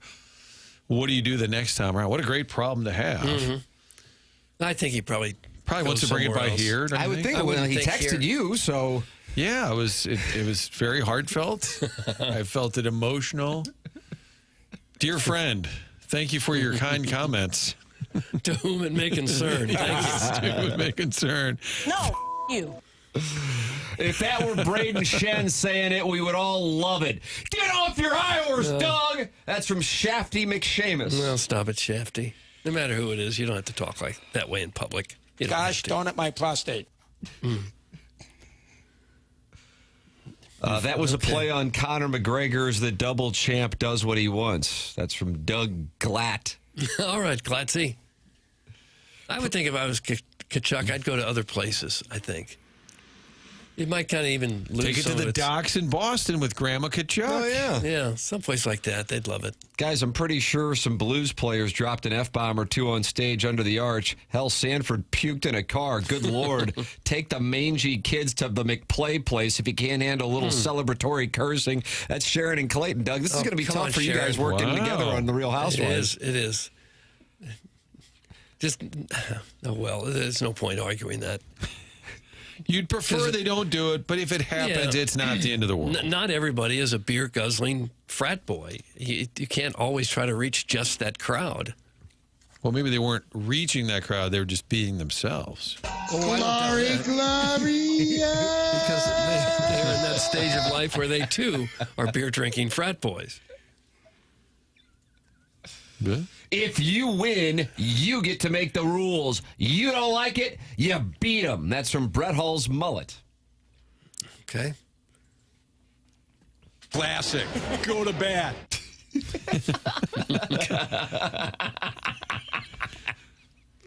That's an all-timer. All right, text in 314-399-9646. Call in 314-974-0101. Collier and Thompson phone lines. Doug, how do you feel about the big rigs you're effed being a staple in the city? That's from the 314. I'm not sure I understand that sentence. It was game 2 against the Bruins, and Patty Maroon skated by the Bruins bench and said, "You guys are so effed." I believe it was game 2. Oh, if you got athletes yelling at each other, I've got no problem with that. Just if you're in a public forum, if you're on TV or speaking before a large crowd, I don't think you ought to be dropping F-bombs. That's all I'm saying. Take me to Pleasure Town, Vaughn. Okay, stop it, Hoffman. It's Brian Hoffman right there. I think it was it Huffman? Frank called him Huffman for 10 years. Last name Hoffman. Brian Hoffman. Did Paul Maurice have anything to say? Why didn't he set the rules? He did. He talked about wearing a shirt with 2 cats. He likes to set all the rules. Good morning. I hate Tommy Fleetwood. All right, that's from the 314. Doug, I don't know what brought that on. Like He seems like a very likable sort. He just has a tough time when he's trying to win a PGA Tour event, which he still has not been able to do. We were discussing that during the commercial break. I have no idea why. My guess is the hair. My son's favorite golfer since I can recall, this goes back to 2020, and he's only 7, has been Tommy Fleetwood. And Tommy Fleetwood had a 3-stroke lead yesterday going into the final round. And unfortunately, Doug, he folded up like a $2 bill. Well, despite having never won, I see he has career earnings of $38 million. So he's going to be okay? He'll be fine. Yeah, he'll be fine. He had a ball right in the middle of the fairway, Martin. I think he was 145-ish yards out. And all he had to do was par at worst to get to a playoff if Keegan Bradley were to birdie. And if Keegan Bradley were not to birdie and Fleetwood did par, he would have won his first PGA Tour event. Instead, he left his wedge well short and then he proceeded to 3-putt from just off the green. Keegan Bradley sank the birdie putt, and the New Englander won in New England for the second time in 3 years. Tommy Fleetwood still searching for his first PGA Tour win. Here is what Tommy Fleet had to say about falling apart on Sunday. All right, I'm upset now. I'm gutted. I'm angry.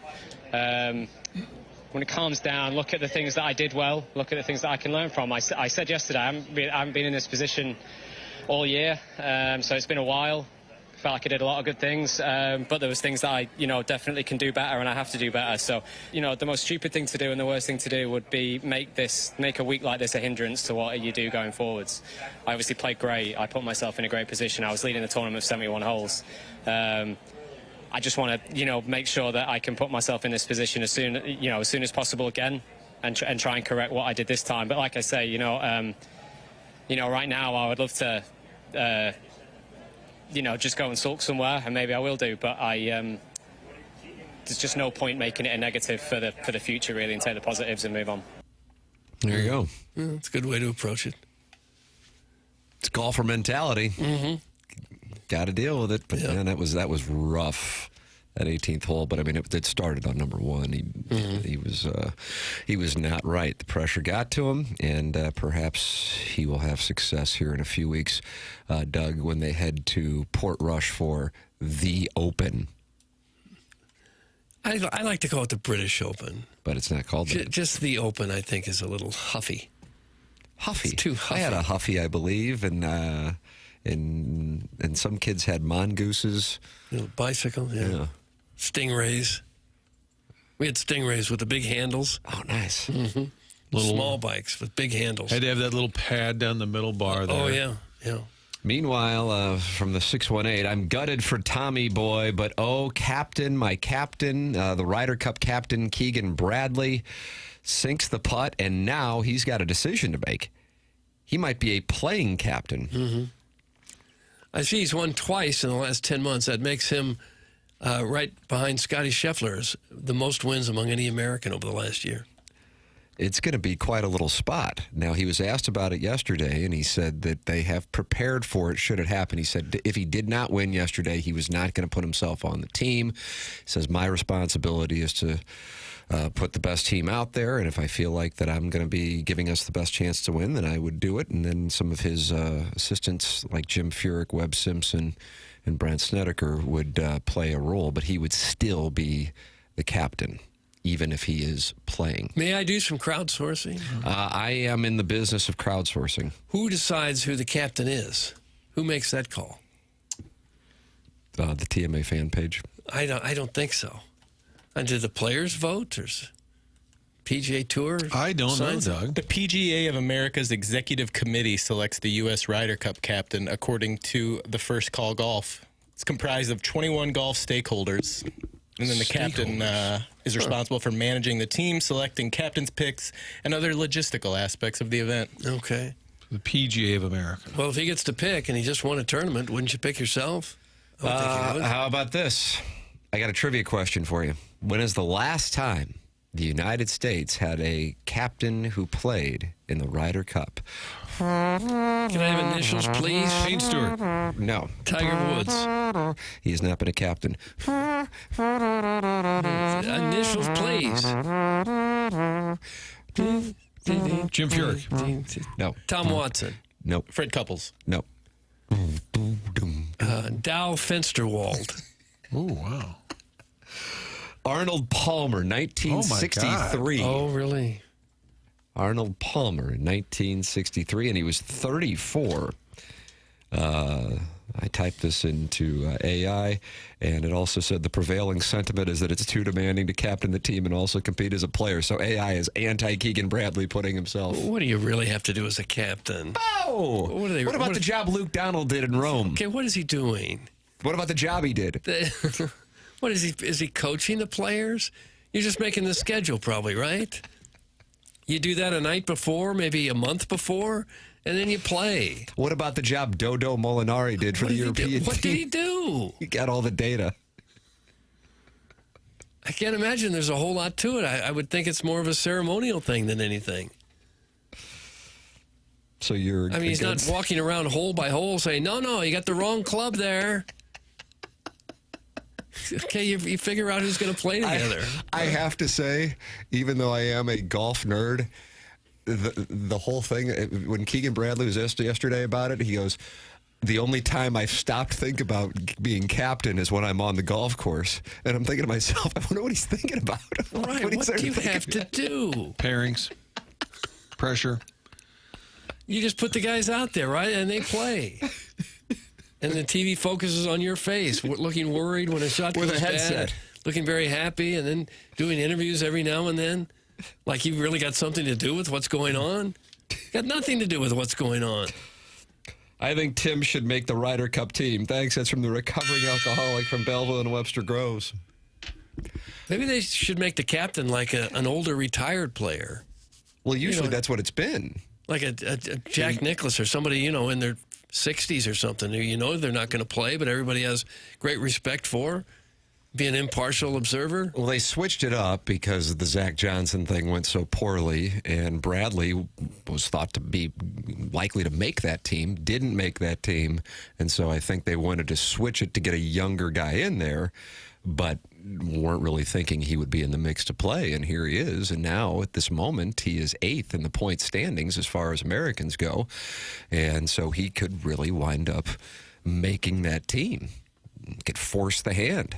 So, yeah. It does seem like they always had veteran golfers. Ben Crenshaw, Curtis Strange, Hal Sutton, Tom Lehman, Paul Azinger, and I'm not sure their exact age when they did it, but even Corey Pavin in 2010 would have been an older golfer. Davis Love, Watson did it again, Davis Love again, Jim Furyk, Steve Stricker, those kind of guys who've been around. I would imagine Tiger's going to do it at some point.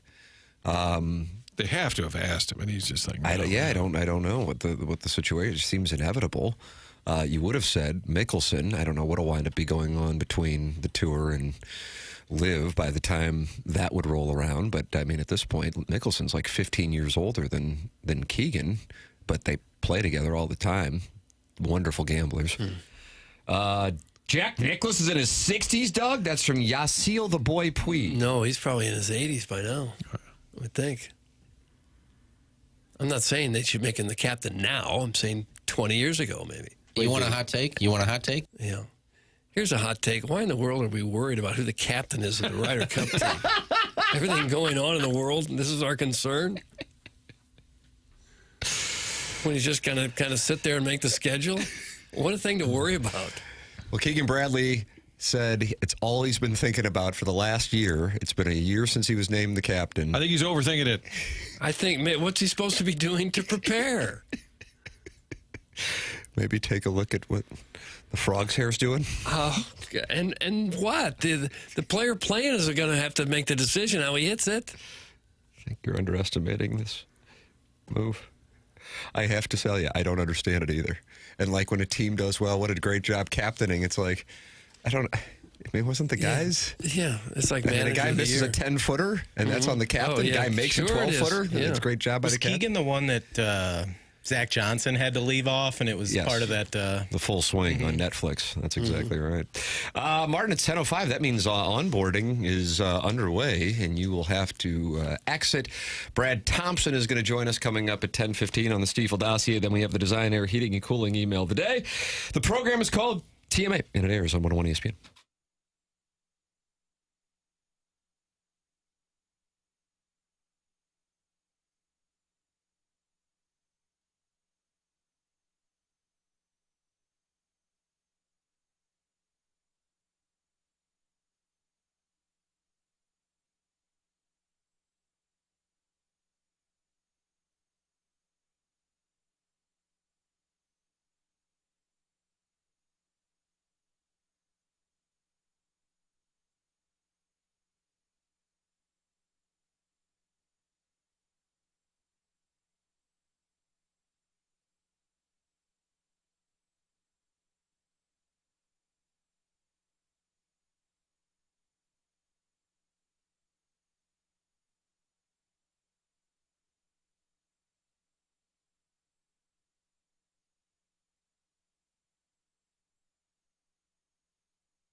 TMA 101 ESPN. Tim McKernan, Doug Vaughn with you here in the 10 o'clock hour. Martin had to leave for onboarding.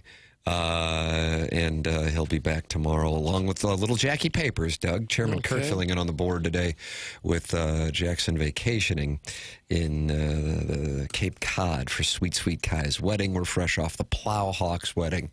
And we welcome Brad Thompson to the program coming up in the 10 o'clock hour. In addition to the Design, Air, Heating, and Cooling email of the day, there is your Stiefel dossier. Doug, did you see Alexandra Daddario at the Pirates game? You were talking about that in the break. No, you said that you saw her.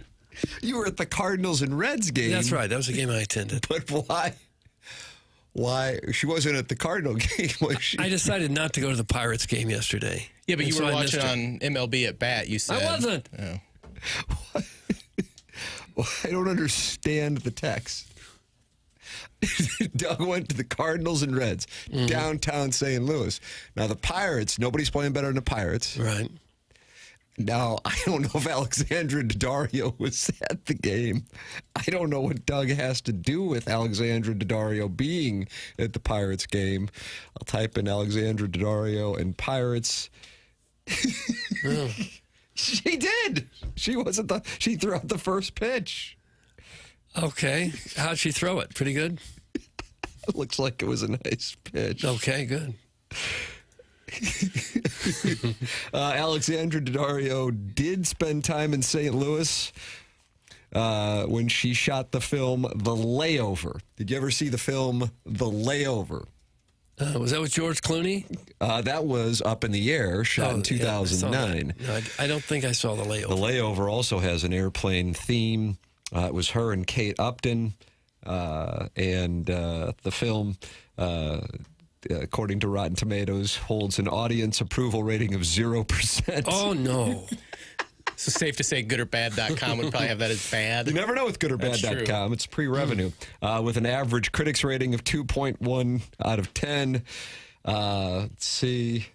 Richard Roper, writing for the Chicago Sun-Times, compared the film to the unpleasantness of enduring a layover at O'Hare International Airport, and he decried the performance of Kate Upton and expressed surprise that William H. Macy could be responsible for directing such, quote, an unholy mess. I like kittens and bunny. Bunny. Just one bunny. That's correct. Kittens, plural. The bunny, singular. And the layover is an unholy mess, per the Chicago Sun-Times. And this is Alexandra Daddario, who Doug did not see at the Pirates game. I didn't see him or her. Well, that's a bummer. But he did see the Reds and the Cardinals yesterday. Yeah, that's what game I chose to watch. No. You take your shirt off? So this question that came in was whether I had seen her in Pittsburgh. I looked it up and I go, okay, well now I gotta see if she was here. No, she wasn't. And I know that you went to the game with your son yesterday. That's right. Yeah. And we talked about that in the 7 o'clock hour. So I was like, oh, I wonder why Alexandra Daddario was here. But she wasn't. He was asking about, I assume it was a he, you never know, was asking about the Pirates game. Pirates, of course, not here yesterday. The Reds were. Reds were here, yeah. They love the fans, not money. But Alexandra Daddario, as it turns out, did throw out the first pitch. Okay, so what? What do you want from me? I did not see it. I went to the Redbird game. And I would do it again if given the chance. I've got hair that people would die to have. If I never see this gal again, it'll be too soon. Why would anyone be concerned about such a thing? Braden Sheen. Why would anyone ask me a question like that? I saw her live Insta-feed on the field. Hot. That's the Jerkwood from Kirkwood. Okay. Steve Sparky Pfeiffer. I'd rather see Pfeiffer. At this point, I really would rather see Pfeiffer. Doug. What? Stop your crap right now. The layover still trumps most of Wes Anderson's insufferable catalog. That's from a new poll eligible. And even when Jackson's not here, his love of Wes Anderson films takes heat, all because of Alexandra Daddario being at the Pirates game and throwing out the first pitch. A game, of course, that Doug was not at yesterday. You mean to tell me that Jose Buto can't come on? I don't know Jose Buto either. I know he's a reliever, but I didn't see him pitch. Doug did not say hi to me during the Cardinals game. What the hell? Any Hoodles did y'all hear who threw out the first pitch at the Pirates game over the weekend? Doug, that's from Brian Henson, and he has a column this morning on the Pacers losing last night in Oklahoma City. Okay. Gosh. Brad Thompson will give us his thoughts on the Pirates game yesterday. He won't care either. He will also give us his thoughts on the Cardinals and the Reds. That's coming up next. This is TMA 101 ESPN.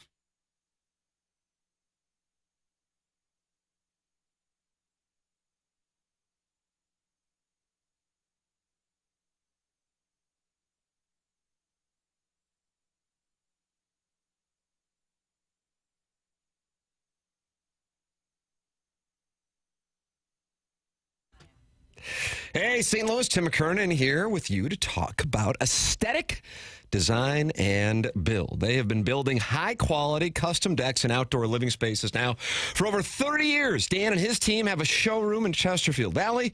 They walked me through all the different types of custom work they are capable of doing, from a full-on custom deck, adding on a pergola, or even looking to shade your covered patio with retractable screens. They really do have answers for it all.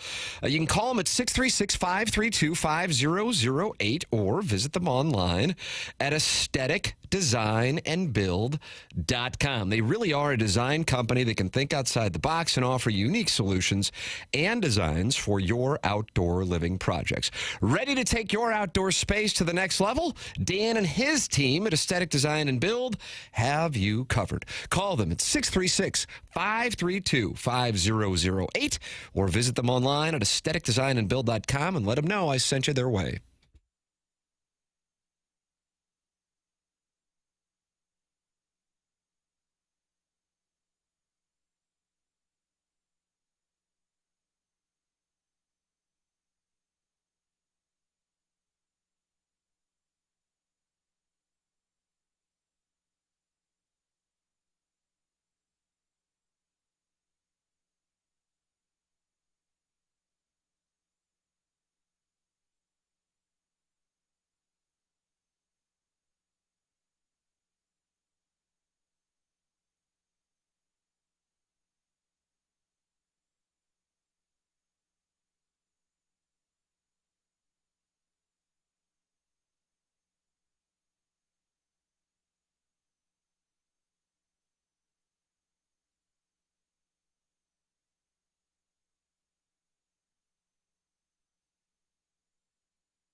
This transports you back to 1998, doesn't it? Well, if you say so. I don't know the years, Tim.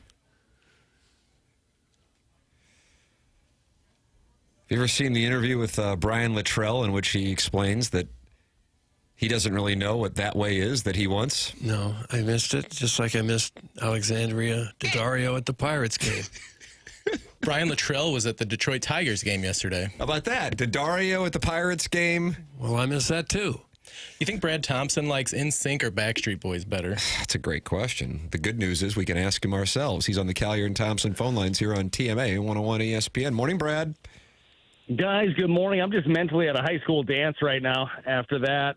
I mean, that's awkwardly standing in the corner, guys on one side, girls on the other, and somebody's going to meet in the middle at some point.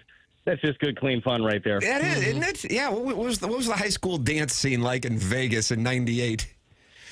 Oh, I mean, it was hot. I mean, it was the scene. It was the place to be. It was probably a lot like everyone else's, but maybe a bigger gym. I mean, we had, I think my graduating class was like almost 900 kids. I don't know what is a normal class around here. So, but the good old days. And I don't have a favorite between those two.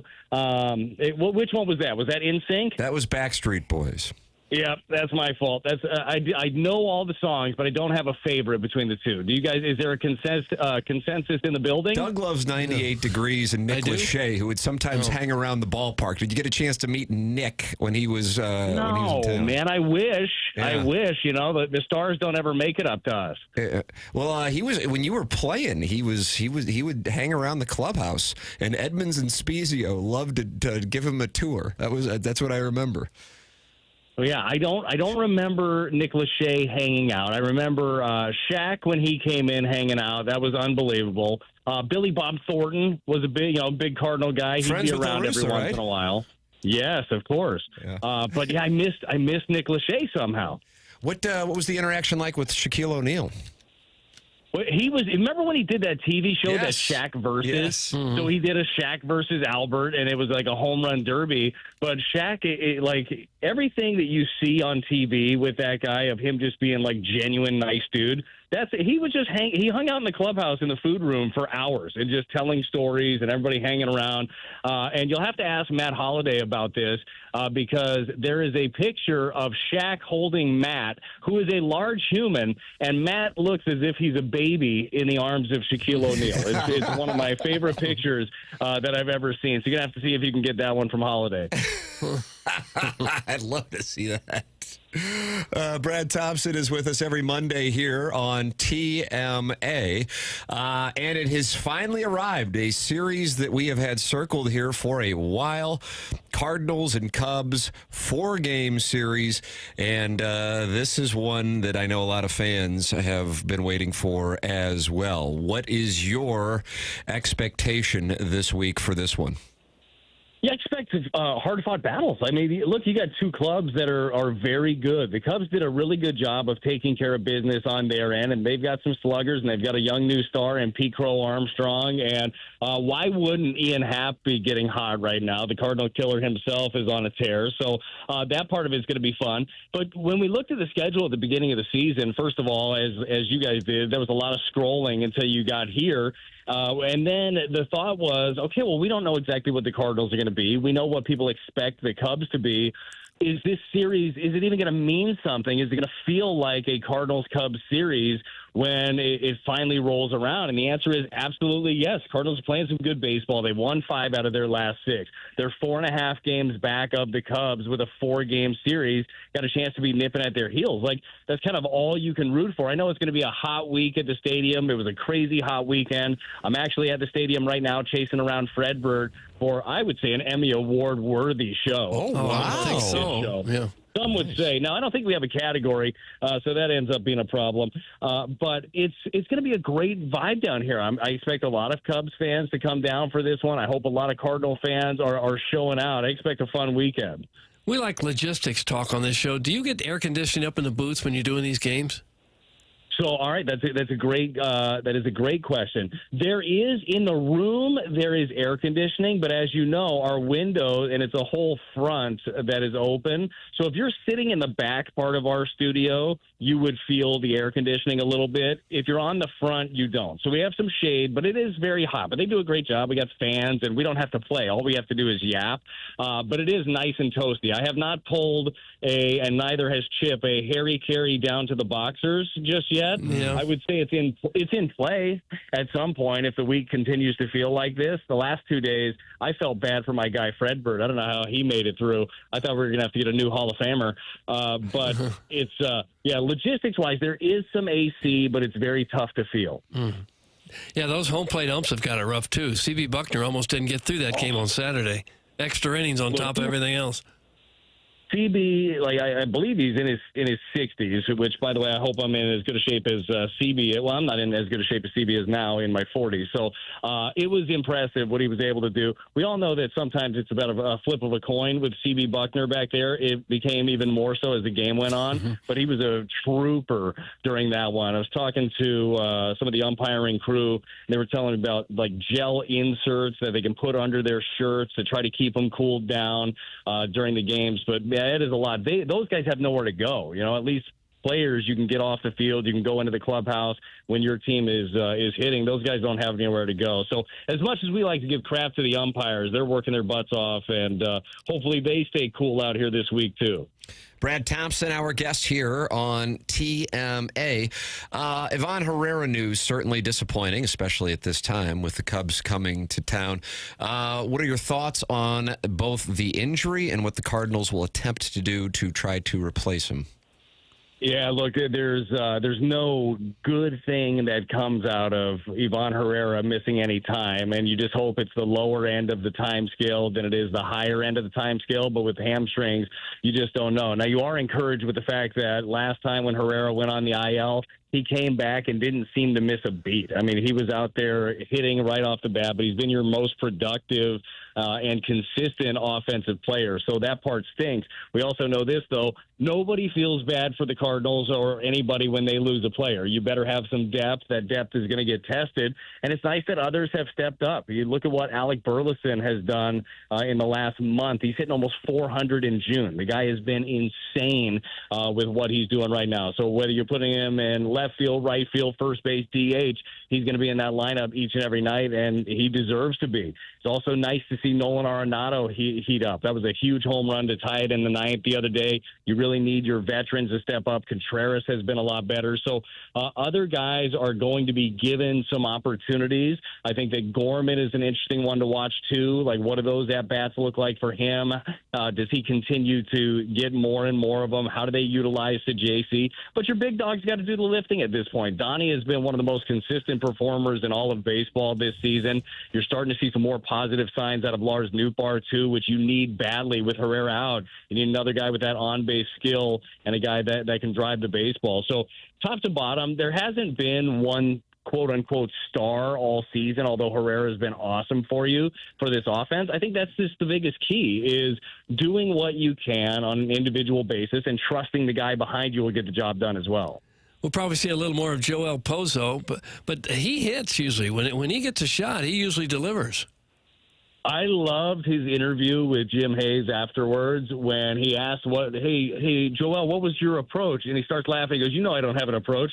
He just hits. That's all he does. The guy just goes out there and hits. And he does have a unique ability to keep his bat in the zone for a long time. That is a great trait to have. While his weight might be going forward, while he might be a little off stride on the pitch, he's able to keep his hands back and the bat through the zone. That one was the RBI single, his first ever to the right side. You guys know Pozo's story. He's as easy of a person to root for in the world as anybody. So you're right. He'll probably end up getting some more reps here. Pajes, like he was, is going to get the lion's share of the duties behind the plate. They love him, but they like what Pozo brings back there too, and they certainly like the bat. Now, one thing that does change for you a little bit is going to the bench and using that bat. You're a little bit more reluctant with Pozo due to the fact that he's your second catcher now. I know in an emergency, I guess you could use Contreras. I know they're reluctant to do that, though. But he has been such a bright spot and a good story. Brad Thompson, our guest here on TMA 101 ESPN. Cardinals taking 2 of 3 from the Reds, and that sets things up for the showdown here in the National League Central this week with the Cubs coming to town. The Cubs' success, a lot of it has been offensive. They have slowed down a bit this month. They have faced some really good pitching. Getting ready for this game and this series, Brad, what stands out to you about the Cubs' success so far to give them that 3.5-game lead over the Brewers and 4.5-game lead over the Cardinals? Yeah, look, I think that there's a couple of things. First of all, you're right. Offensively, they've got 2 20-home run guys. Pete Crow-Armstrong has been great. Seiya Suzuki. Kyle Tucker, I think he's got 15. They've got some power, and as we mentioned, Ian Happ. So you really do have to worry about this club offensively. You got to execute pitches. And just like the Cardinals always do, you got to play tight defense, because if you don't, this team's going to beat you. Defensively, watching some of their games over the weekend, Seattle put a little pressure on them. They bent a bit. Now, the wind was blowing out yesterday like crazy over at Wrigley, so it was a bit of a home run derby against those guys. But the pitching has kind of been middling for them. They do get a boost getting Shoto Imanaga back, so that will end up helping them quite a bit. But they're a good ball club. I think that Craig Counsell does a really good job with his group of having them ready, having them prepared. We'll see what tweaks, if any, they end up making at the deadline if they get healthier and healthier. But what stands out to me is just they're going to grind. I mean, that's exactly what the Cardinals are going to do too. I see these being 2 games or 3 or 4 games. I'm sorry, a series where these teams are going to fight it out tooth and nail, and that's what Cardinal fans want to see. That's what Cubs fans want to see. You mentioned how Alec Burleson has torn it up here over the last month or so. Aside from him, they're not getting a whole lot of offense out of that outfield in general. You think that's going to have to change if they're going to have a chance to stay in the race all the way? Yeah, absolutely. It does. I mean, you need more offense top to bottom. And for different guys, it's different things. For Victor Scott II, it's continuing to utilize your skill set. His skill set is his speed, and it's dropping down bunts, and it's keeping the ball on the ground, and it's going the other way. And he's been trying to lay down more bunts, even the one that he had the other day. And optically, it looks bad when you try to drop down a bunt with 2 strikes, and it misses badly. He's been striking out at about a 35% clip anyhow. So if you're going to try that, that's not the worst idea in the world for him. So it's continuing to progress there. And I would say with Jordan Walker, look, Walker's at a time where he has gotten a lot of opportunities. He's going to have to continue to show them, or he's probably going to lose some at-bats, especially with the way that Alec Burleson has been going about it. Lars Nootbaar is plugged in. He's going to be playing every day. They know they need his bat. He's shown it at this level. So it is important. It is important to get top-to-bottom production from this outfield. And, no, Doug, you're absolutely right. Going to need more from the group at large.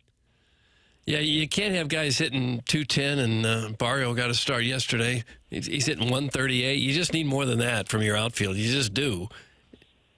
But yeah, there's no question. Yeah, I don't know how they're going to find it. There really isn't anybody in the minors heating up, is there? No, I mean, you have some guys that are doing good things. I know Church got called up to AAA, and he's been really good. And they loved Koperniak all spring long. He was a guy that they enjoyed. But no, there's nobody beating down the door right now. And this is where it comes to that Cardinals are in that little middle point right now, where it is, yes, they're trying to win, while yes, they're also trying to develop some of their young players. And this is a push here in the next couple of weeks, as we talked about last week. I mean, the trade deadline is going to be on us before we know it.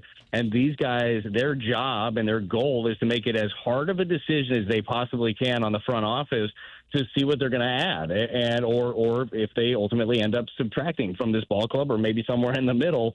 But a lot of the young guys, what they do during this stretch is going to have a lot to do with it. I think that you are going to succeed or fail with the group that you have here. I don't think that there's anybody that's going to be coming out to save the day for you. So the opportunity is going to be out there for these young outfielders, and we'll see, Doug, what they end up doing with it.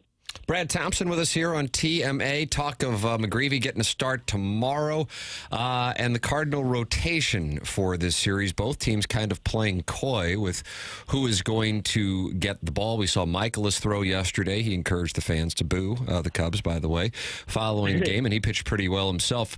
Your expectation for the rotation here, both with the Cardinals, and then I guess we'll see Imanaga come off the IL tomorrow as well. Yeah, well, for the Cubs, that's a huge boost. Like you mentioned, they've been kind of piecing together their pitching.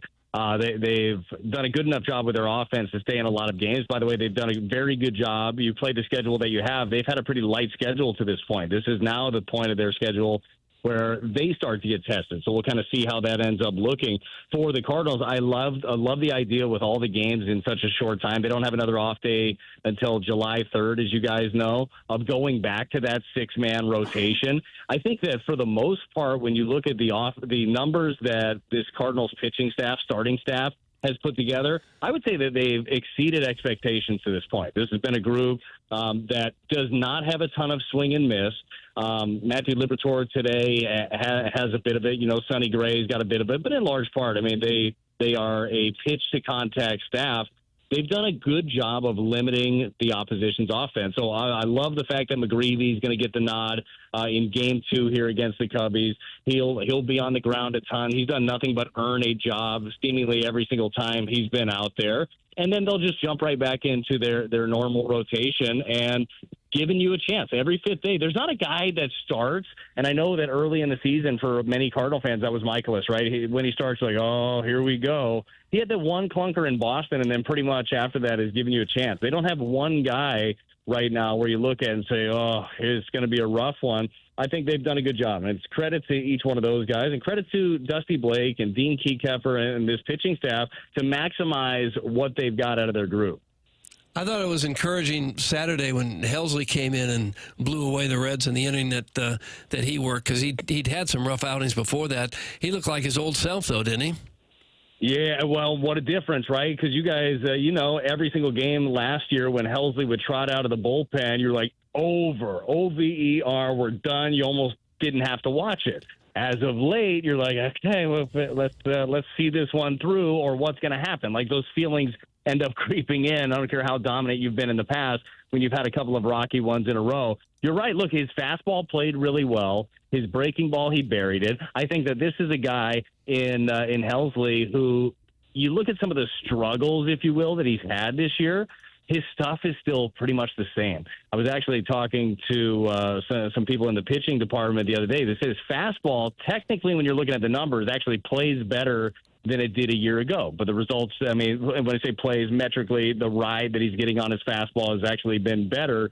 But the results have not been there to the level they were a year ago. There's volatility when it comes to a bullpen. Something that the Cardinals cannot handle going through a stretch right now, and certainly can't handle in a 4-game set against the division-leading Cubs, is volatility in the ninth inning, right? He's going to have to lock it down. He's going to have to answer the bell, and I look forward to that because I know that he gets up for games like this too, series like this, and obviously he's frustrated with the numbers, but if he feels good, that's all that matters to me, and by all accounts, he feels great. Hopefully we see him a lot over the next 4 days. That means the Cardinals are in a really good position in this important series that starts this evening against the Chicago Cubs. Brad Thompson will be on the call this week as the Cardinals try to cut the Cubs' lead down from 4.5 over the next 4 days. Brad Thompson with us every Monday here on TMA, joining us on the Collier and Thompson phone lines.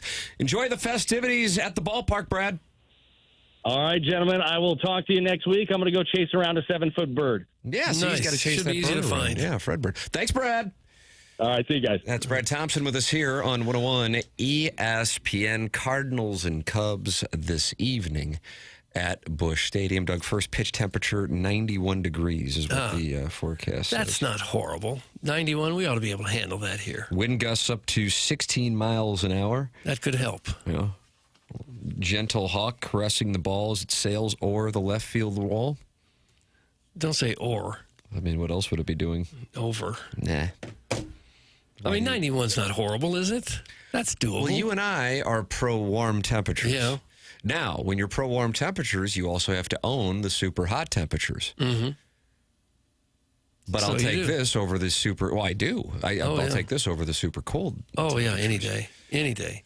And that's why real estate in the Sun Belt is soaring. Mm-hmm. The Arctic Circle real estate, however, there's plenty of supply if you're interested. Well, what you can do here when it gets hot is turn on the air conditioner. And if you turn it on and it's not working, you know who to call. That would be Design Air That's right. Heating That's and Cooling. Heating should not be a guessing game. If you're sitting there sweating on the dog days of June, you just call Design Air Heating and Cooling. They've been in business since 1904, which means they've been fixing air conditioning since before it was even a thing. Seth Goldkamp is the guy in charge. He runs a tight, trustworthy ship. No gimmicks with him, no upsells. They will never try to sell you something you don't need to fix your units. Design Air is also the longest-running sponsor on TMA, which basically means they've got the HVAC street cred and the loyalty badge.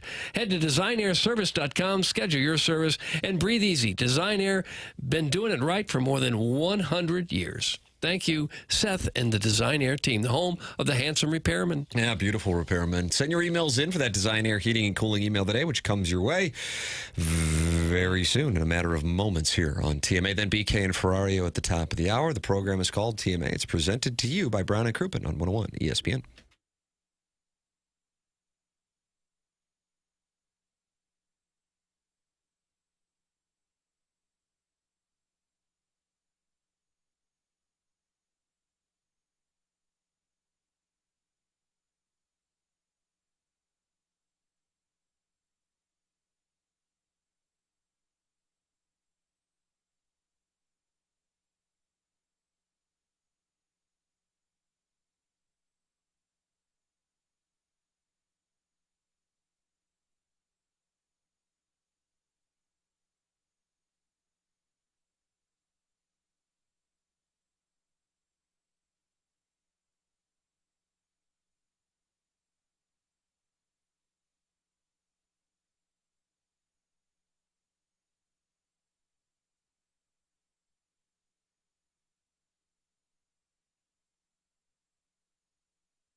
This is Chairman Kurt with another Sports Center update brought to you by Saliga Heating and Cooling. The Cardinals sit 4.5 games back in the NL Central. Get a chance to make up a little ground with a 4-game set against the Cubs. That starts tonight. First pitch is at 6:45. Matthew Liberatore on the mound.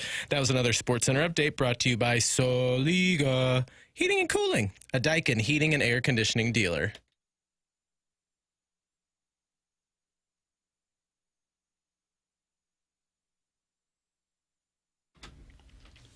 Is this Please Don't Go Girl by New Kids on the Block? I don't know who it's by. It is.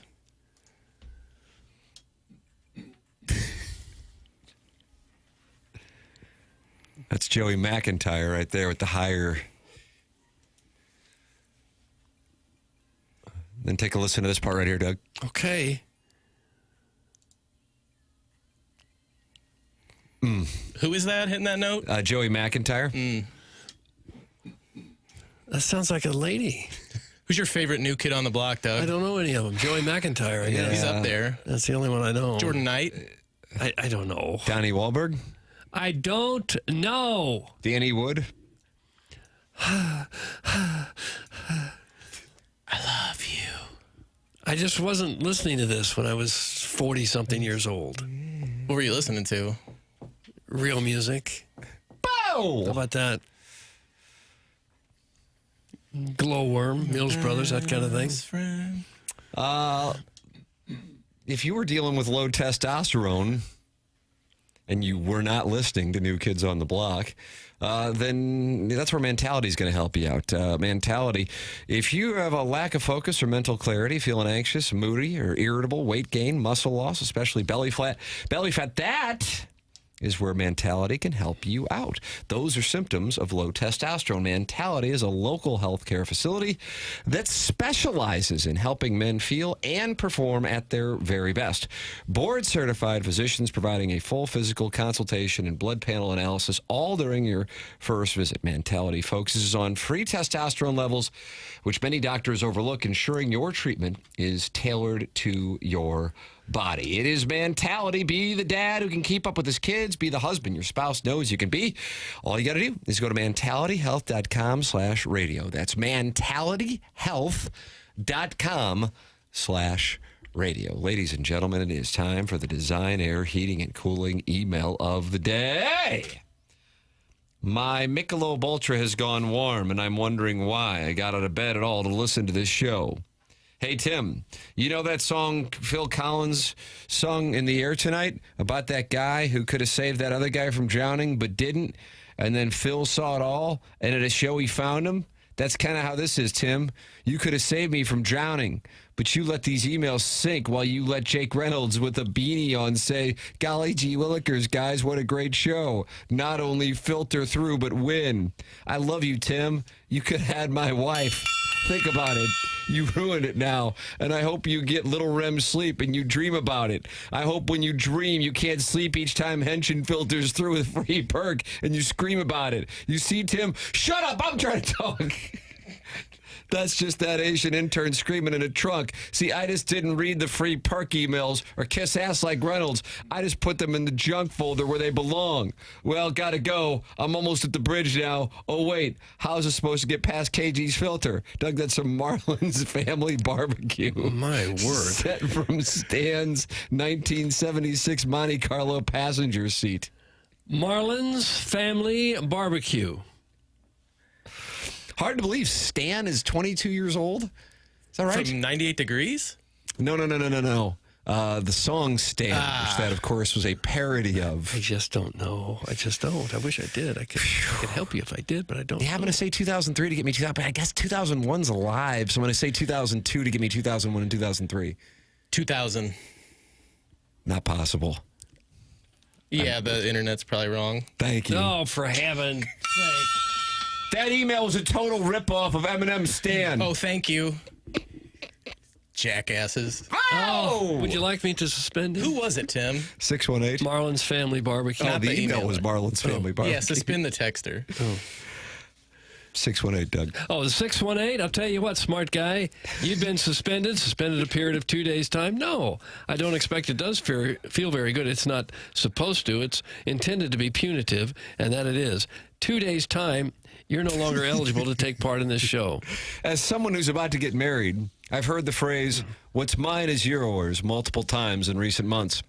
Well, I guess my fiance will be inheriting my hemorrhoids and bum left testicle. We have a preacher booked, but I would cancel if Doug, would be interested in officiating. Think about it. That's from Joey Vitale's face dong. Is that something? Are you starting a little side hustle? No, I'm good. Joey Vitale's face dong. I think a new fun bit would be to evaluate your effort and give yourselves a grade at the end of each show. A superb broadcast would deserve an A+, so we can immediately rule that out since it's completely unrealistic. B+ would be if Jackson could go one single segment without mentioning how much he likes to massage his mom's feet.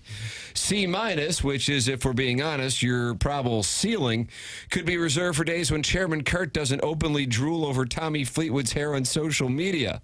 Days like today, when a sponsor comes in to talk about Iranian military propaganda on his Twitter feed, while one of the hosts doesn't even have a working microphone.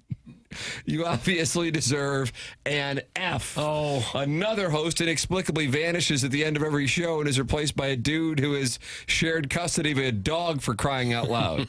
Although I do have to hand it to you guys, it's actually kind of impressive to talk on the radio for 4 consecutive hours without being even slightly entertaining. Now, look me in the eye and explain why Hanson isn't the best boy band. Isaac, Taylor, and Zach would run circles around New Edition, and I bet they'd still find time to upload a damn podcast. Oh, no. That's from the JV golf coach. Golf coach. There's just so much incorrect about that, especially the New Edition Hanson thing. Yeah, that was unfortunate. Podcast will be up shortly.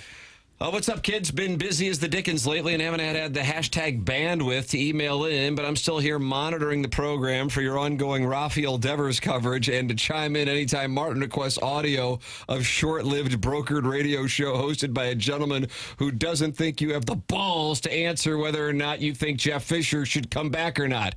Make sure Libby Jack approves Martin's request to join the fan page so Martin can hear the clip of Rich from Maryland Heights talking about the Bible's definition of fornication and about how bullish he is on the Rams with their first-round pick, Trayvon Austin.